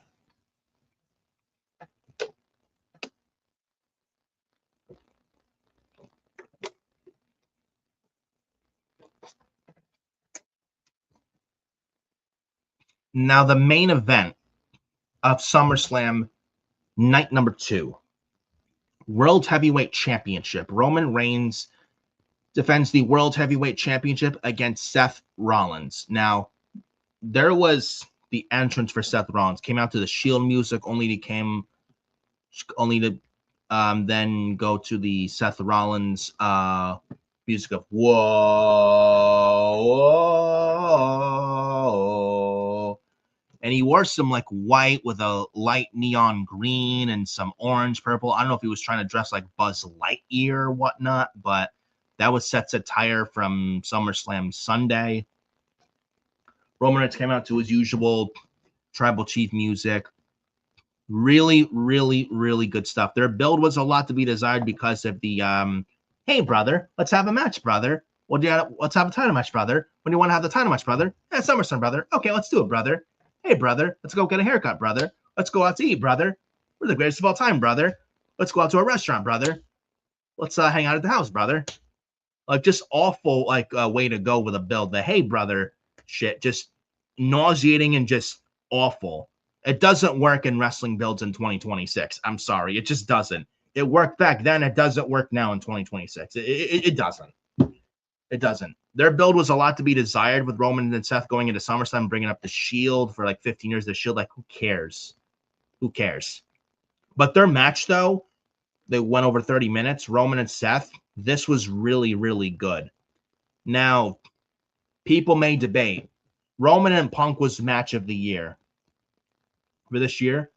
Roman and Seth may be very close. I think Roman Punk is match of the year this year. Roman and Seth at SummerSlam may be very, very close to Roman and Punk for WrestleMania this year. But Roman and Seth, really good stuff. They were stealing each other's moves. There was the callback with Dean Ambrose or Seth, one of Dean Ambrose, John Moxley, and they did a nice shout out to John Moxley / Dean Ambrose. When Moxley was Dean Ambrose in WWE, one of his signatures where he bounced off the middle rope into a clothesline, there was a spot Seth Rollins did that. That was very nice for Dean Ambrose. He'd, someone would forearm him, then Dean Ambrose bounced off the middle rope to a lariat clothesline. One of Dean Ambrose's signature move. Seth Rollins did that in the match. There was a ref bump in this match as well. There was Seth Rollins hitting like a curb stomp at least, or one or two. Roman Reigns as well. Kick out and kick out. There is a callback to Money in the Bank 2016 where Roman Reigns was going for the spear, but as Roman Reigns was doing the spear, Seth Rollins pedigree out of nowhere. That was a nice callback from Money in the Bank 2016.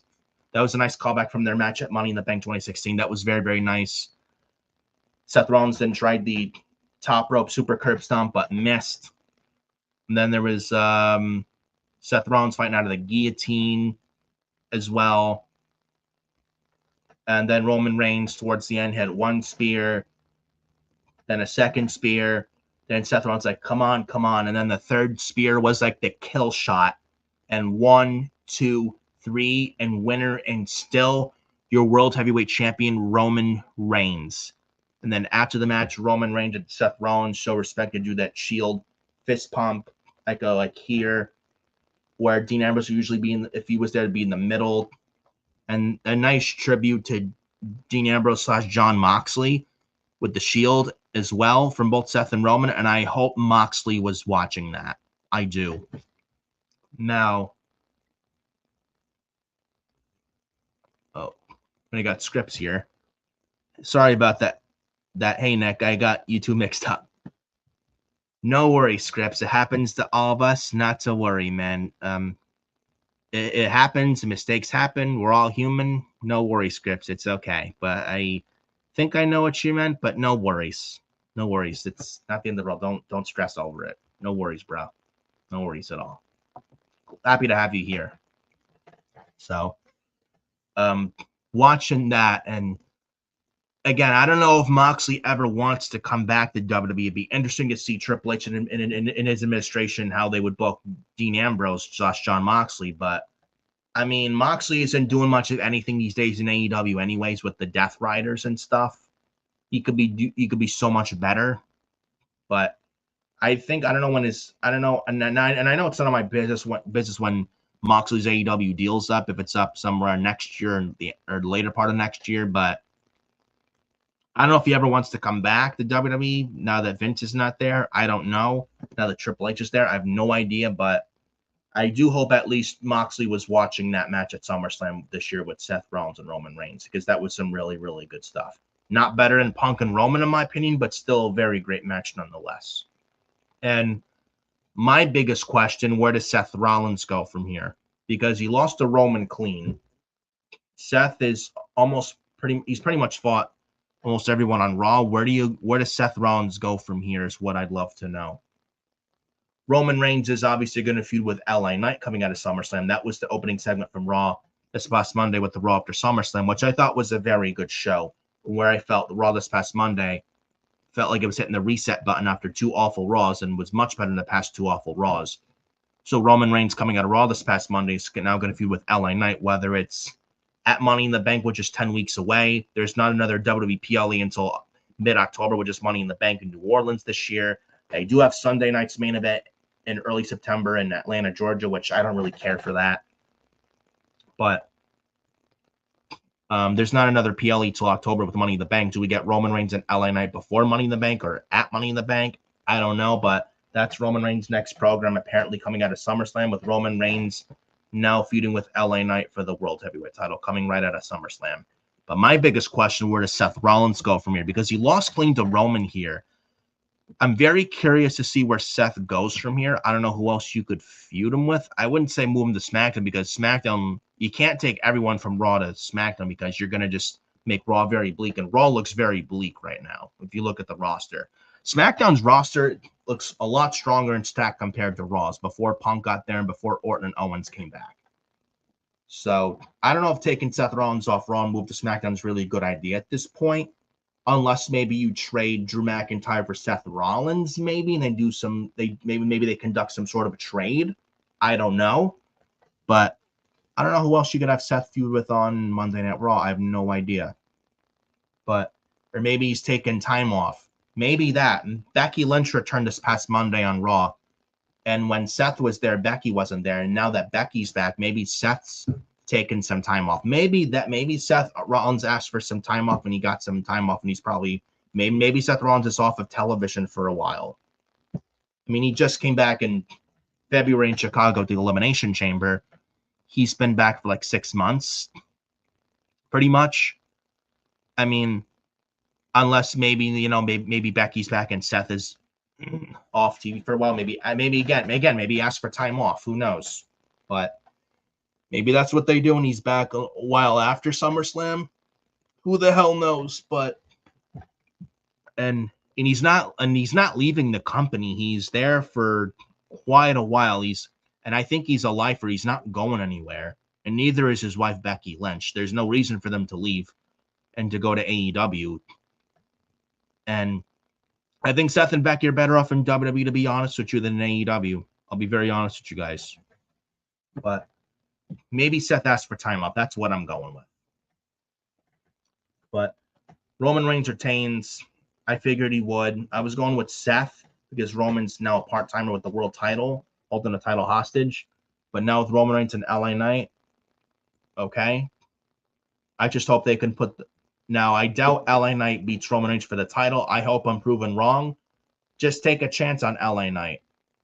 That's world champion. But I don't think this WWE has the fucking balls to put the world title on LA Knight. I would be very, very surprised if LA Knight wins the world title from Roman Reigns. I don't know if they do. I mean, I would love to see LA Knight as a world champion. I think it's way overdue, and I think it's about damn time. But I don't see it right. But I don't see it right now as we speak. But I don't know if they do LA Knight and Roman Reigns. Now, I don't know if they do Roman Reigns and LA Knight for the World Heavyweight Championship on a Raw before Money in the Bank. And they have Roman retain, but LA Knight gets fucked over, and we have LA Knight win the Money in the Bank. If he qualifies for Money in the Bank and he wins the Money in the Bank in October, then he cashes in on Roman Reigns, wins the world title during the later part around the end of the year. I don't know if that's the plan. If that's the plan, I have no problem with that at all. LA Knight could win the Money in the Bank and could cash in on Roman Reigns, cash in successfully, take the title off Roman, and have LA Knight as the world champion, even if it's for like a month or two, and Roman Reigns could always win it back at the Royal Rumble in Arizona around the latest, and Roman could still go into WrestleMania 43 in Saudi to defend the world title against Oba Femi, with Oba taking the world title off Roman Reigns in Saudi at WrestleMania 43 next year in 2027. I don't know what their plan is, but I would imagine with 10 weeks to go from now till Money in the Bank, I would assume, because that's a really long build to Money in the Bank, I would probably say have Roman Reigns and LA Knight on a random Raw for the world title, though they did announce a nice little cliffhanger this past Monday on Raw. Triple H general manager Rey Mysterio was in Gorilla chatting with Roman Reigns. Hey, I'm the Triple H general manager Rey Mysterio. Let's have a conversation. And apparently Rey Mysterio announced the best luchadors from Raw, SmackDown, and AAA in a little, I think it's an 8 or 16-man tournament. And the winner gets Roman Reigns for the World Heavyweight title on Raw in the middle of September. And I believe it's in Mexico City for the world title one-on-one against Roman Reigns. Apparently, reports say, according to Dave Meltzer, take him with a grain of salt. Apparently, it's going to be Kaiser Americano. Again, take him with a grain of salt. I would have Penta win the tournament. It was up to me, because I think Penta and Roman Reigns would be fucking great for the World Heavyweight Championship. And that's just me. But LA Knight, Roman Reigns, I would say somewhere around anywhere in the month of September or something like that, or maybe going into September. Have Roman, I would say around anywhere in September, have Roman Reigns face LA Knight for the world title on a random Raw, maybe before the Raw before the Mexico City show, or the Raw after the Mexico City show. Have LA Knight versus Roman Reigns on Raw for the world title. Have Roman retain, but then LA Knight after that qualifies for Money in the Bank. He wins Money in the Bank, and LA Knight cashes in the Money in the Bank successfully on Roman Reigns, wins the world title, takes it off Roman around the end of the year, with LA Knight closing out 2026 as the World Heavyweight Champion. And you could always have Roman Reigns win it back from LA Knight at the Royal Rumble in Phoenix in February 2027 at the Royal Rumble. And then Roman Reigns could still go into Mania and Saudi next year as the world champion. Oba could win the Rumble or the Chamber next year. You get Oba Roman world title WrestleMania 43 in Saudi Arabia, with Oba taking the belt off Roman and passing with Oba taking the belt off Roman, and Roman passing the torch to Oba. You could still do that. Because Roman Reigns is world champion for a full year from WrestleMania 42 to WrestleMania 43.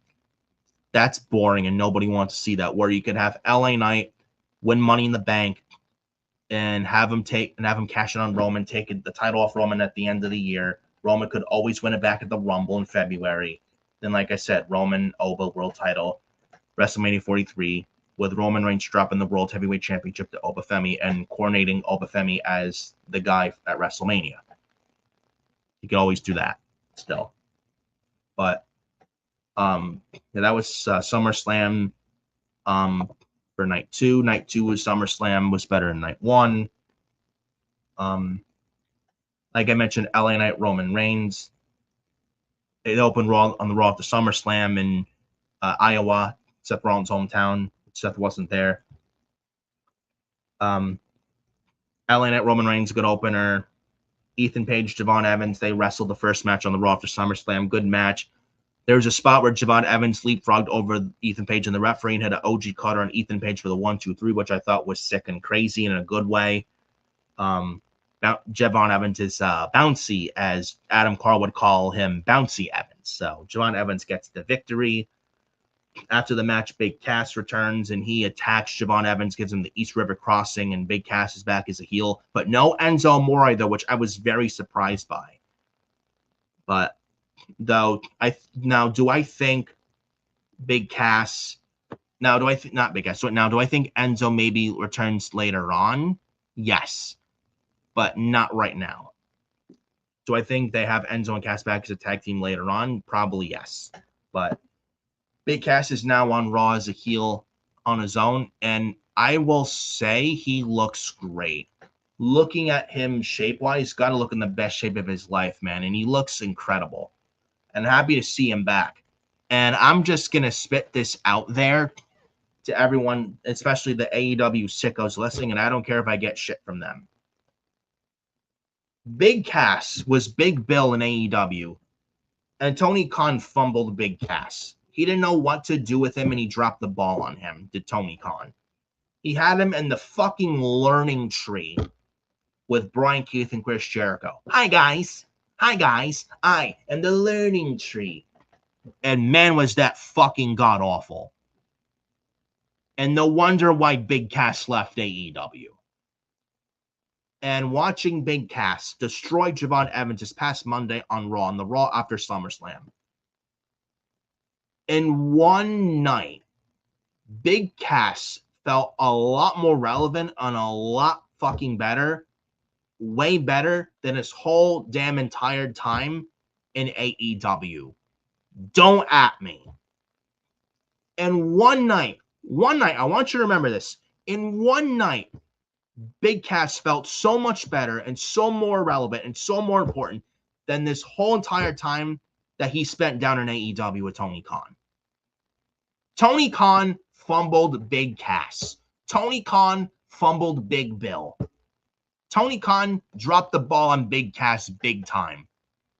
Big Cass could have been something in AEW, and Tony Khan did not have a fucking clue on what to do with Big Cass.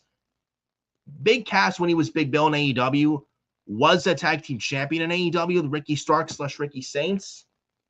But then after Ricky Saints disappeared off AEW TV for no fucking reason, then they had Big Bill in the learning tree. Then it all went down from there.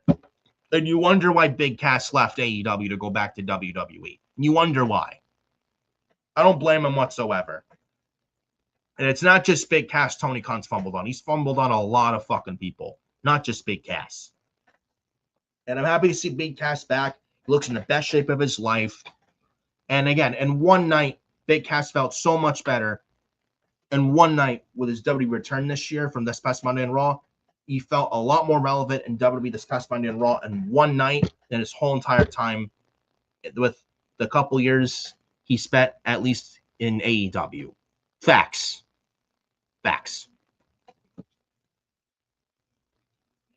There was a little backstage promo Big Cass had later on in the show. I think Jackie Redmond interviewed him. Big Cass said something for a long time, for years, I was held down and locked up. It was held down, or something along those lines. He was confined or whatnot. Then Big Cass said, sorry, like Javon Evans, it's nothing personal. It's just business. So we got a Big Cass and Javon Evans feud. I do not mind that at all. I think this is a nice little first feud for Big Cass back, and I don't mind this whatsoever. So it's a nice little mid-card feud for Big Cass back. And again, he looks great, and I'm happy to see him back. Back for the first time in 8 years. And no Kevin Dunn, by the way, to get him fired. Just throwing that out there. where Kevin Dunn got Big Cass fired because Big Cass disobeyed Kevin Dunn. This was when Big Cass was feuding with Daniel Bryan on SmackDown throughout the spring of 2018. When Big Cass had the little SmackDown segment with the little midget Bryan, where Big Cass was told just do a big boot. Big Cass wanted to do more than a big boot, and Big Cass asked Vince McMahon for permission to do more than a big boot attack, and Vince said no, but Big Cass did what he wanted anyway, after Vince had told him no. And then 2 straight pay-per-views in a row in 2018, I think it was Backlash and Money in the Bank, both in 2018. Big Cass wrestled Daniel Bryan each of those pay-per-views and lost clean via submission to Daniel Bryan both times clean. Clean as a whistle. And then I think Big Cass during the European tour in May of 2018, Big Cass was acting all drunk on the bus and he got kicked off the tour bus.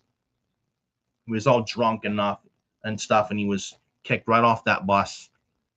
And then Kevin Dunn was trying to sit down with Big Cass for promo rehearsals. I mean, who would listen to Kevin Dunn for promo rehearsals? A guy who hates wrestling. Seriously. And Big Cass wouldn't listen to Kevin Dunn. He was disobeying Kevin Dunn. And when you disobey Kevin Dunn, that is a recipe for disaster. You disobey Kevin Dunn, he went right to Vince McMahon. And if Kevin Dunn wanted you fucking out and fired, then you're done. If Big Cass wanted you fired, Vince would fire you. And Big Cass was fired. He was released by WWE back in mid-June of 2018. He wrestled Daniel Bryan. His last WWE match was against Daniel Bryan, and I think it was Chicago. It was Money in the Bank 2018 in Chicago, where Big Cass wrestled Daniel Bryan, in which was Big Cass's last WWE match before he came back this past Monday on Raw. And then a couple days after that, that's when Big Cass was let go by WWE after just wrestling Daniel Bryan 2 nights previous at Money in the Bank that year. But now Big Cass is back. No Kevin Dunn, no Vince McMahon. And now Big Cass doesn't have to worry about that anymore. And he's back. He looks great. And again, happy to see him back. I'm interested to see where he goes going forward. And I do think Enzo still comes back later on down the line, just not anytime soon, probably. Maybe still some more indie dates. I don't know, but we'll see what happens. I would hope to see Enzo back so that we get Enzo and Cass back. But again, time will tell, and we'll see what happens. But if there's any update on Enzo Amore, if there's still plans to bring him back and get Enzo and Cass back together in WWE, I will certainly let you know. We also had Monday on Raw, like I said, other parts of Raw. Chad Gable Penta versus the Judgment Day of JD McDonough and Dominic Mysterio. Chad Gable pinned Dominic Mysterio off the Chaos Theory. That's that rolling German suplex from the back rolling German suplex from the corner that Chad Gable does, one of his finishers. Pins Dominic off that. Before that, Chad Gable and Penta had a nice segment with the Judgment Day before the match, promptu match. Like I said, the cliffhanger for Rey Mysterio, Roman Reigns. Other stuff on Raw, just looking over my notes here. Also on Raw, let's take another sip. Don't want to, throat's a little dry, don't want to lose my voice.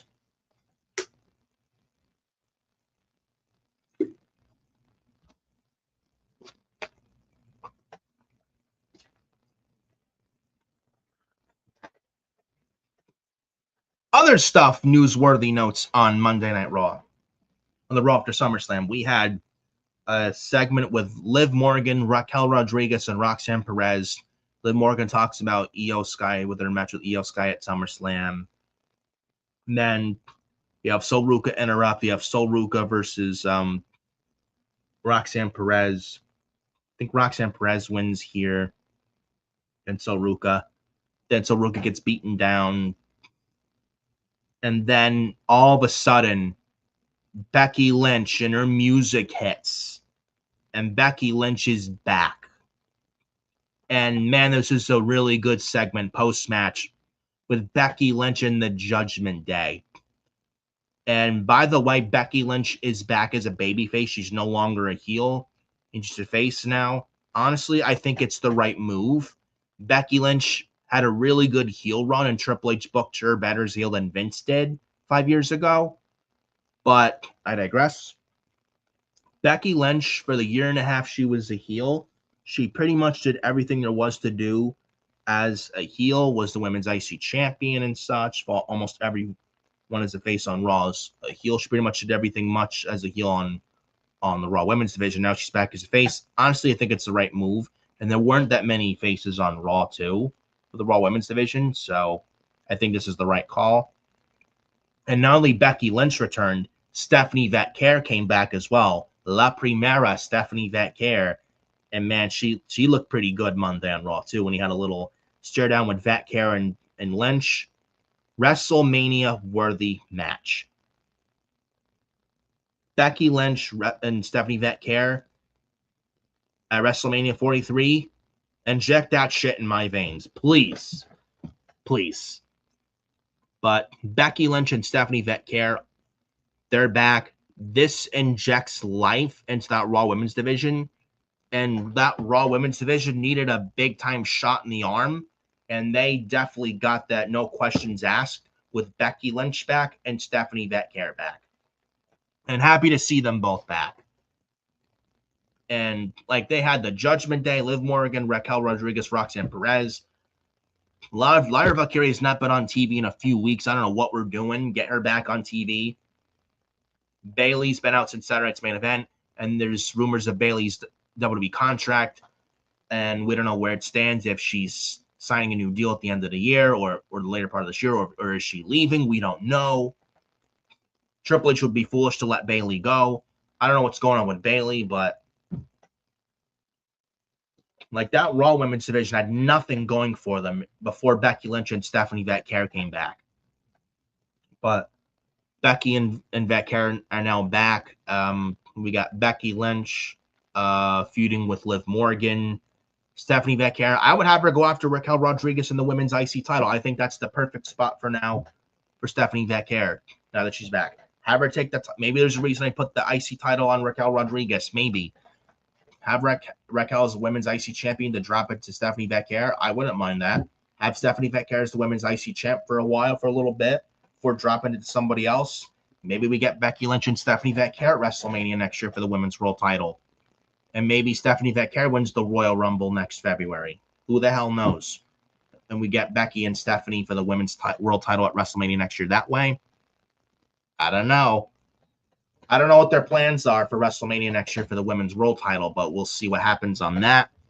But this segment was pretty good with Becky Lynch. She got a nice pop when her music hit with the Wonder Years music. No Celtic Invasion by CFO Money music, but Becky Lynch came out to the Wonder Years music, and she got a really nice pop. She looks great, and happy to see her back. And I did enjoy this promo from Becky Lynch, and she spoke nothing but facts. And tell Becky Lynch where she's telling lies. Where Becky Lynch was laughing and said, "Oh, to Raquel Rodriguez, oh, you thought I'd be coming for that." And that women's IC title already made, and that women's Intercontinental Championship, I already made that title famous. My work there, honey. My work there is done. And then Becky Lynch points to Liv Morgan. I'm talking about you and looking at you, sweet cheeks. And then Becky Lynch spoke nothing but facts, saying, I've been watching you prancing around like you've done something, but Liv Morgan, ever since you won that at WrestleMania, you become nothing but a glorified valet. Tell Becky Lynch when she is telling lies. I've said the same thing. So has Adam Carl and a lot of people here in the IWC. Liv Morgan won the women's world title from Stephanie Vatcare at Night 1 WrestleMania 42 in Las Vegas. Not one title defense, zero compelling stories since Liv Morgan won that thing at WrestleMania, and zero title defenses up until SummerSlam Saturday this year against Io Sky. Liv Morgan was even in the Queen of the Ring tournament when she was the women's world champion, and should not have even been in that tournament from the word go. Liv Morgan as women's world champion, that Queen of the Ring tournament this year, never made sense from the fucking start.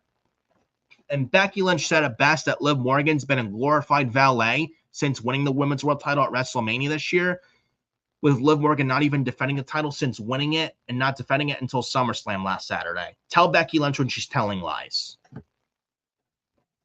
And then Becky Lynch said, Liv Morgan, you've been the worst women's world champion of all time. Mocking Liv Morgan, I'm like, yeah, and I laughed. I mean, and again, Becky Lynch was not wrong. But Liv Morgan's like, typical Becky Lynch, you're jealous of me. And Becky Lynch, I'm the greatest women's world champion of all. And Liv Morgan did this twice. I fucking hate when, and I know this is not Liv Morgan's fault, but man, Jesus fucking Christ, like Liv Morgan's thing of, I'm the greatest of all, and I do this. Every time I hear Liv Morgan, the greatest women's world champion of all time. Like, and Liv Morgan, and they had Liv Morgan do it twice. Nobody asked for that, by the way. And Liv Morgan doing the greatest of all. I do that or either mute the TV. It's literally cringe and go away heat. It's awful. It's really genuinely awful. I don't know who enjoys that. I don't. And then Liv Morgan, Roxanne Perez, and Raquel Rodriguez leave the ring. And then Becky Lynch is on the mic. And before that, Becky Lynch is doing the mocking Liv Morgan's laugh. Like, and then Liv and Raquel and Roxanne leave the ring. And Becky Lynch said another thing that wasn't a lie. Liv Morgan, you're not even the best champion in your own group, which is facts. And then Becky Lynch also brought up to Liv, you're not even the best champion in your group to sleep with Dominic Mysterio. And man, that was a man. I laughed my ass off at that line, man. Oh my goodness. Oh my goodness. And then the pyro went off. You would think it was Kane, the big red machine. But it was Stephanie Becker. Maybe she looks up to Glenn Jacobs, the big red machine Kane. Who knows? If Adam Carl was here, he'd probably say the same thing. But I digress. Joking aside, Stephanie Becker, the pyro goes off. Stephanie Becker's terrible Def Rebel music, not by Chris Egert, though music after that, her terrible Def Rebel music came off or went off. Stephanie Becker's out. She's back. Takes out Liv Morgan, Roxanne Perez, and Raquel Rodriguez. We then get Becky Lynch behind Stephanie Becker, but no attack to Stephanie from behind. None of that. We get Becky Lynch and Stephanie Becker with a nice stare down. And again, that's a WrestleMania worthy match right there. Becky Lynch and Stephanie Becker, legitimately. But Becky Lynch and Stephanie Becker are back. Very happy to see them back. It injects the life in that Raw Women's division they needed. And again, Raw this past Monday felt like a reset after the two awful Raws. And Raw this past Monday was much better than Raw these past 2 weeks. The Raw after SummerSlam this year, even better than the Raw after Mania this year, and the Raw after SummerSlam this year. Possibly, to me, probably one of the best Raws, if not the best Raw of the year, to be very honest with you. And I'm just throwing that out there. Let me know what you guys think on that. But Becky Lynch and Stephanie Becker are back. I think this is a great move. This is a big deal. This is really, really good. Happy to see them back.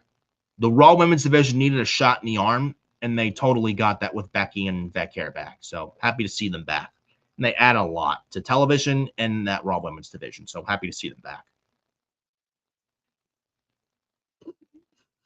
And Becky and Liv Morgan for the Women's World title feud coming out of SummerSlam, I am okay with that because there's a history with Liv Morgan and Becky Lynch. They have a score to settle.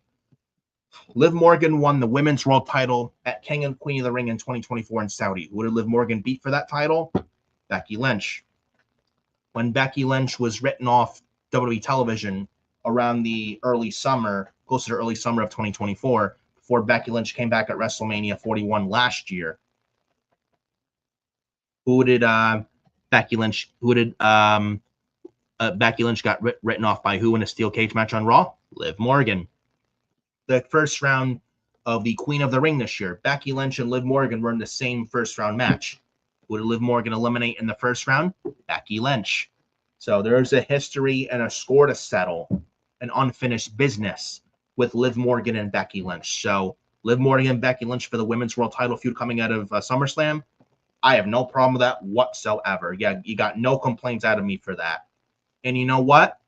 I put the title on Becky Lynch. At least she would make that title mean something again, and she would defend that thing again. Liv Morgan has only defended that title once at SummerSlam against Io Sky, which honestly Io should have won. And to be quite honest with you guys, I would take the belt off Liv Morgan. I would put it on Becky Lynch. Even if you have Roxanne Perez win the Money in the Bank, which I'm predicting Roxanne Perez wins the Money in the Bank for the women this October in New Orleans at Money in the Bank. And you can have Becky take it off Liv. Roxanne wins Money in the Bank. But Liv can win it back from Becky, only for Roxanne to cash in on Liv and win the women's world title off of Liv Morgan. And Roxanne Perez is out of the Judgment Day and as a babyface again. And Roxanne Perez is a new women's world champion. You get Roxanne and Liv and Raquel in a big triangle feud on Monday Night Raw over the women's world title. That's what I would do. Honestly, that's what I would do. So Becky Lynch back is a big deal. This is a really good thing. Happy to see Becky Lynch back. And the same thing with Stephanie Becker. So possibilities are endless. Like I mentioned, Stephanie. You could do Stephanie and Becky for the women's world title at WrestleMania. You could do Liv and Roxanne for the women's world title at WrestleMania. If you want to add Raquel Rodriguez in there, you absolutely can. Make it a triple threat. You could. But Stephanie and Becker and Becky Lynch, it's good to see them back. They look great and happy to see them back. Their presence was absolutely missed. Both their presence were missed as well. We also had Monday on Raw an Oba Femi segment saying that he's the future. He was in this white robe. I think it's a Nigerian robe. I think. And even before this, there was a little backstage face-to-face with Oba Femi and Paul Heyman as well. And Oba Femi comes out, cuts a promo. He's in his white Nigerian robe. Oba Femi saying, I conquered the beast and I'm the future, something along those lines. Oba Femi does his pose with the dim lights with the light over the ring canvas, or Oba Femi does this pose in the ring, center of the ring. And Oba Femi is walking up the ramp. He turns around, and then his back is shown towards the front of the stage. Then all of a sudden, Braun Breaker's music hit. The Vision comes out, but we get a stare down with Braun Breaker and Oba Femi. And man, take my fucking money on that. This should have been the semifinal round and this year's King of the Ring, Braun Breaker versus Oba Femi. I don't know why we didn't get that there, but I guess better late than never, yeah? But Braun Breaker, Oba Femi, I think this is right with Oba Femi with what we're doing him now, with coming out of retiring Brock Lesnar at SummerSlam this year. We're not going to do Oba Femi in a squash match. We're not going to do that. You have Oba Femi in real legit feuds and give Oba something meaningful to do until we get to Royal Rumble season, where Oba wins the Rumble, and we get Oba and Roman at WrestleMania 43 next year in Saudi for the World Heavyweight Championship.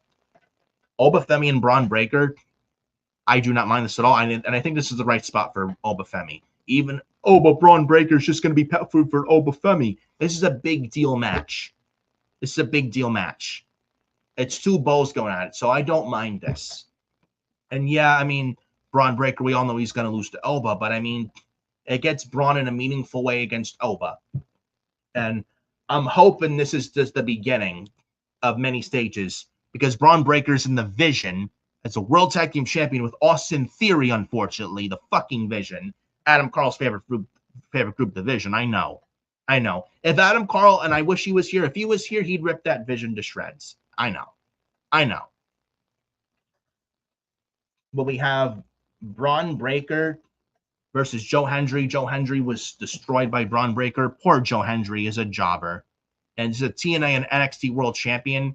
You have Joe Hendry and Raw being fed to Braun Breaker. And Joe Hendry is worth so much more than this. And I feel bad for Joe Hendry. Like, I don't know what we're doing with Joe Hendry, but that I hated how they treated Joe Hendry Monday on Raw. Like, poor Joe Hendry just being fed to Braun Breaker. Like, he attacks Austin Theory, only to run back in the ring, hit it, and gets a spear from Braun Breaker. 1, 2, 3. I didn't like that. I didn't like that whatsoever.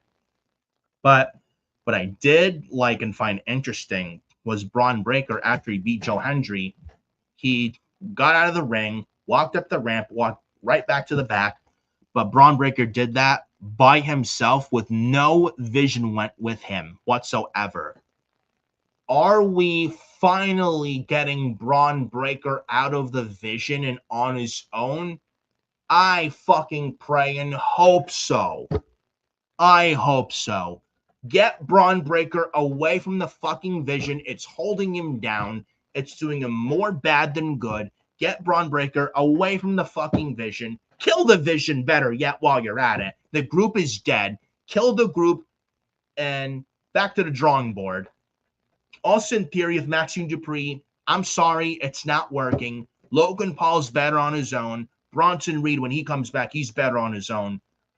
Get Braun Breaker away from the Vision. Have him be on his own. And you know what? With Braun Breaker potentially now feuding soon with Obafemi, get Braun Breaker on his own away from the Vision and get Braun Breaker with Paul Heyman. I think a Heyman and Breaker pairing is fucking money. It's money.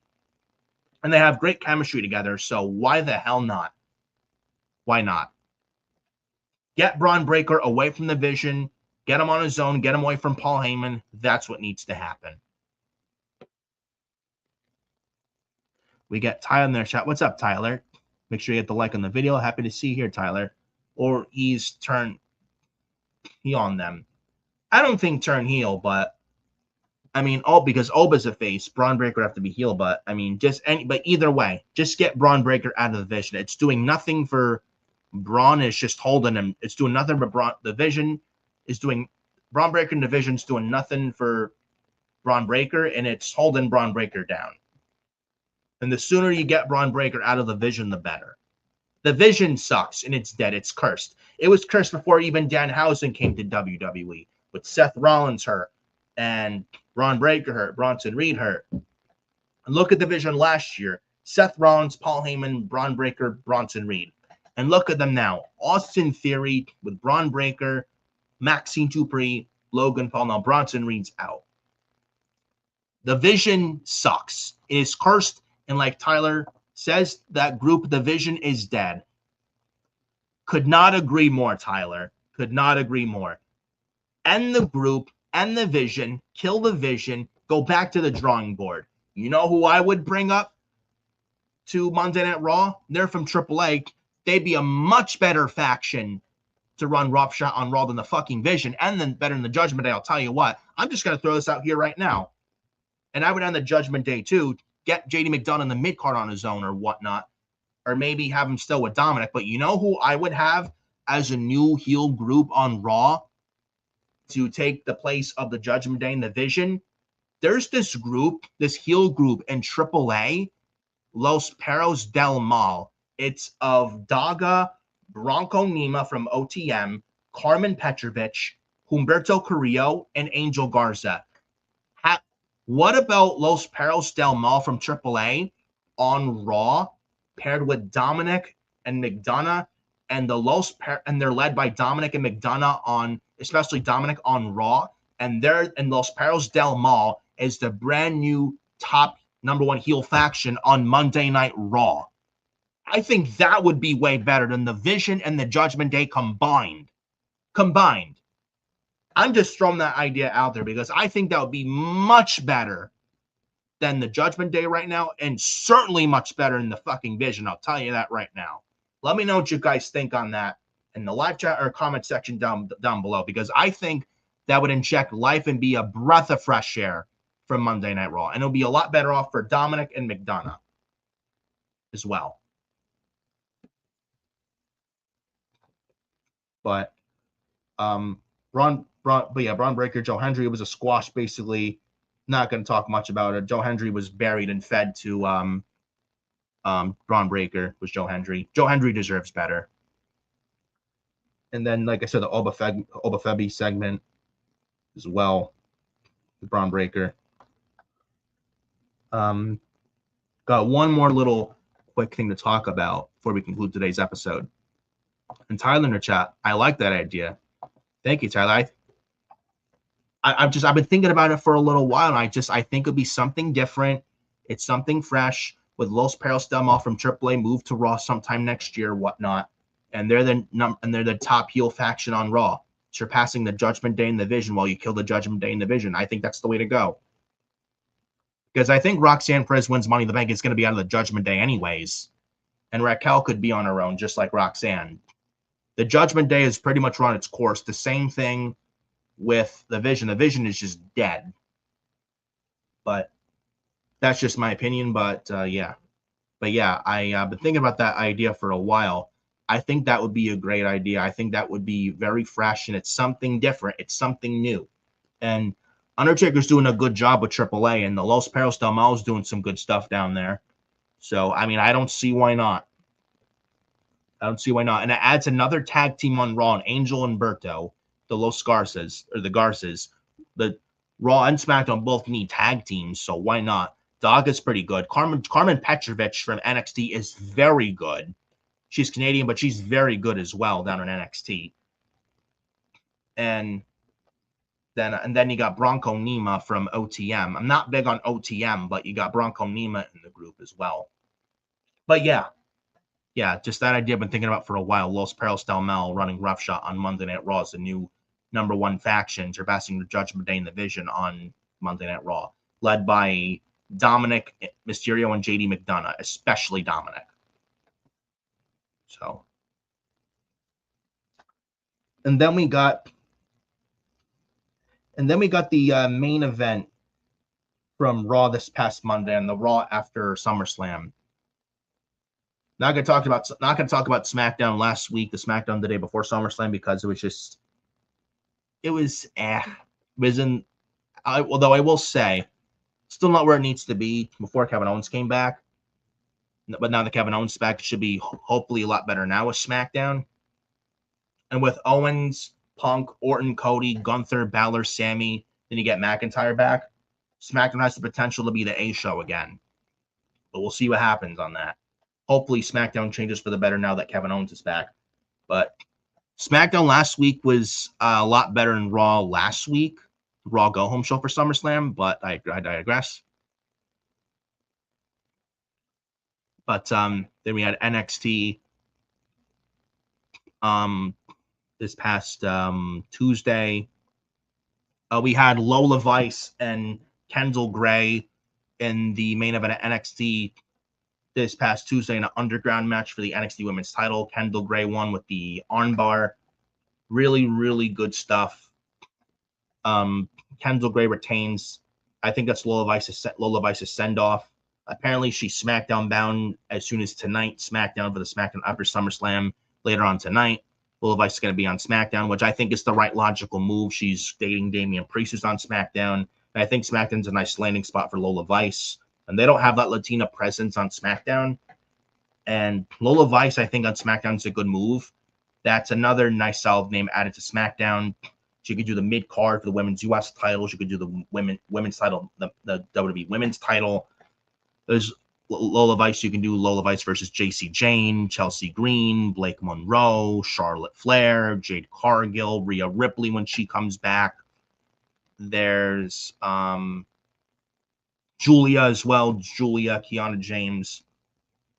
I think Lola Vice to SmackDown, I think, is a nice solid get for SmackDown. And Lola Vice is ready for the main roster. She's been ready for the main roster for months. Should have been on the main roster months ago. And she's the total package, too. So SmackDown's getting a nice, solid addition to that SmackDown women's division. And I hope she does well. I don't trust WWE creative, but we'll see what happens. But she's very versatile. But I hope Lola Vice can find some success on SmackDown. And she has potential, so we'll see what happens. But happy to see Lola Vice potentially called up to SmackDown as soon as later on tonight. And I think, and again, she's ready. She's ready. She's been ready for the main roster for quite some time. We also got on NXT, I think we got new NXT Tag Team Champions and Tavion Heights and the NXT North American Champion Miles Bourne, who's currently dating Stephanie Vaquer. So now we have Miles 2 belts, and Stephanie Vaquer would be very proud of her man, Miles Bourne. Just throwing that out there and all. But we had this Lizzie Rain stuff with feuding with Izzy Dame. I don't care for that. We had a nice little promo with Cruz Montana, Grayson Waller, who's now back with NXT. Cut that pipe bomb not long ago in NXT a week ago, which was very, very good.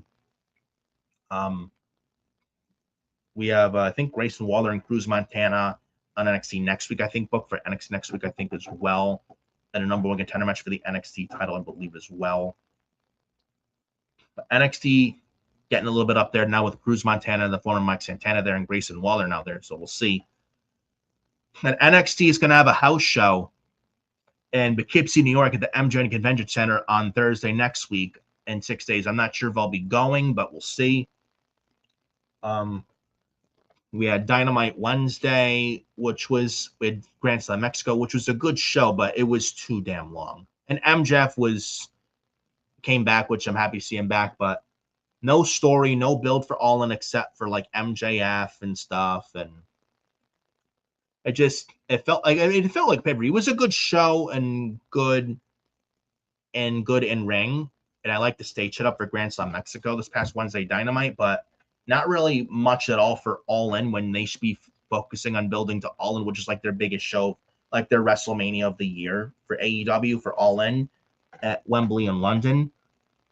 Now we have 3 Dynamites to go for the All In build this year.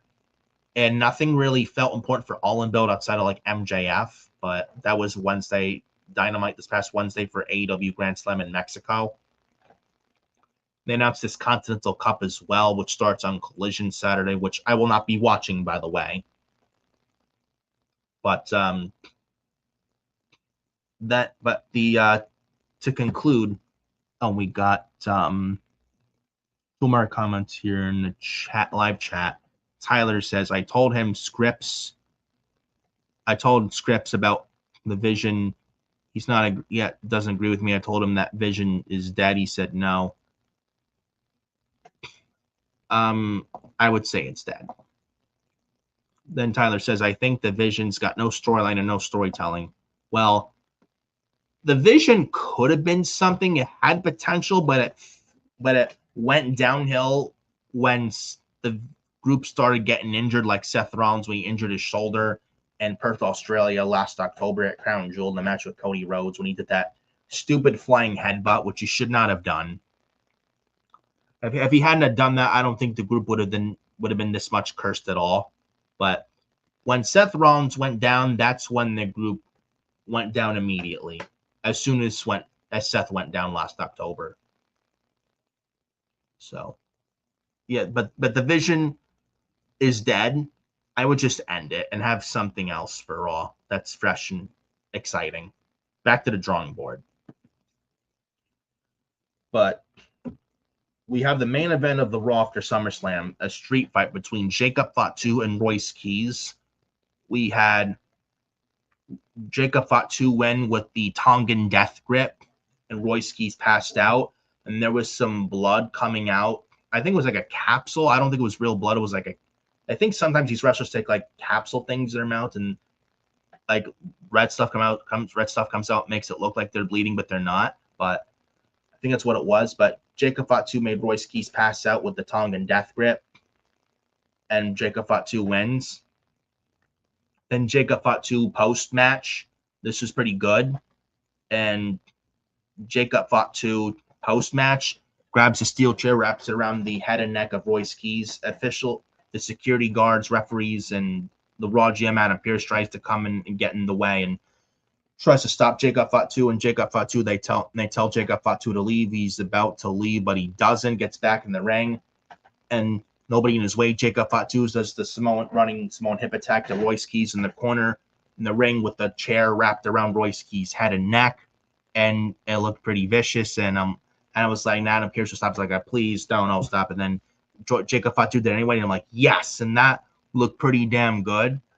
And that was probably the best Jacob Fatu has looked in a long time. He still should not be in the bloodline. Jacob Fatu is better off on his own, but that was the best Jacob Fatu looked in months. So that I will say. And the Raw after SummerSlam, to me, was a lot better than the Raw after WrestleMania this year. Raw this past Monday, we had two god-awful Raws these past couple weeks.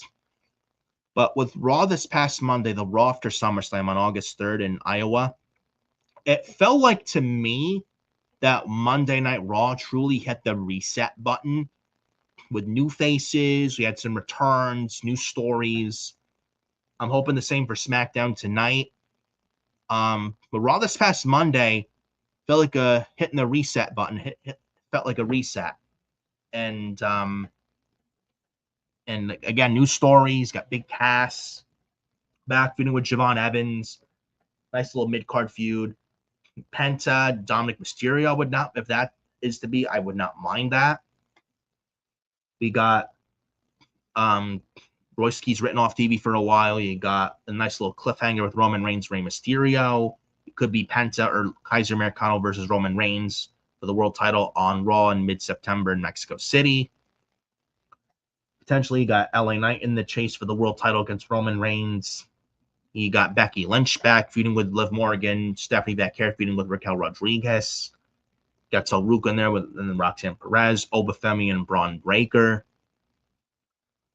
I thought Raw this past Monday, the Raw after SummerSlam, was probably one of the best, if not the best, Raw of 2026. And definitely much better than the Raw, and definitely much better than the past two Raws. The past two Raws before this past Monday and Raw were so bad. With Raw this past Monday being so good, where was this Raw with the last two Raws going into SummerSlam this year? Seriously. The Raw after SummerSlam blew the past two Raws out of the fucking water and was so much better. So much better. This should have been the past two Raws. And this past Monday and Raw felt like hitting the reset. And I enjoyed Raw this past Monday, and I thought it was a very good show. It was a great show. It was a really good show. Probably one of the best Raws, if not the best Raw of this year. This past Monday on Raw with the Raw after SummerSlam.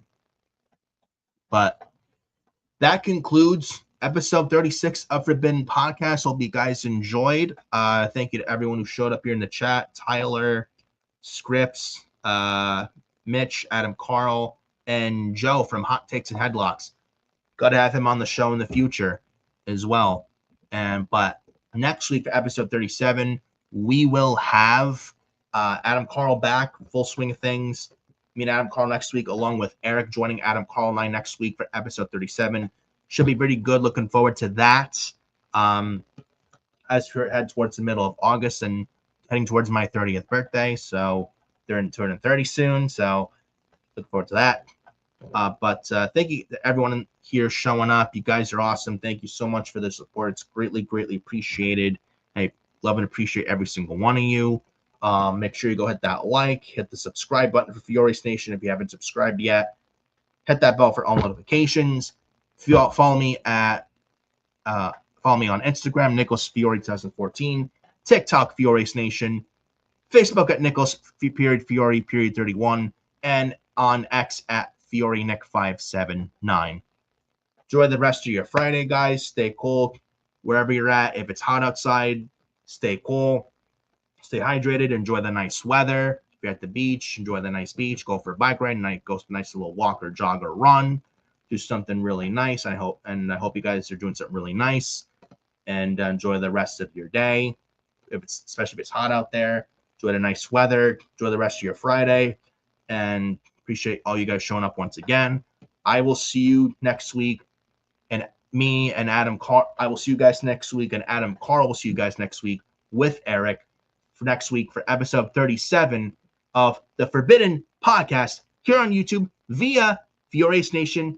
Yours truly. Enjoy the rest of your Friday, guys. And I will see you guys next week. Looking like Friday, August 14th, most likely than not.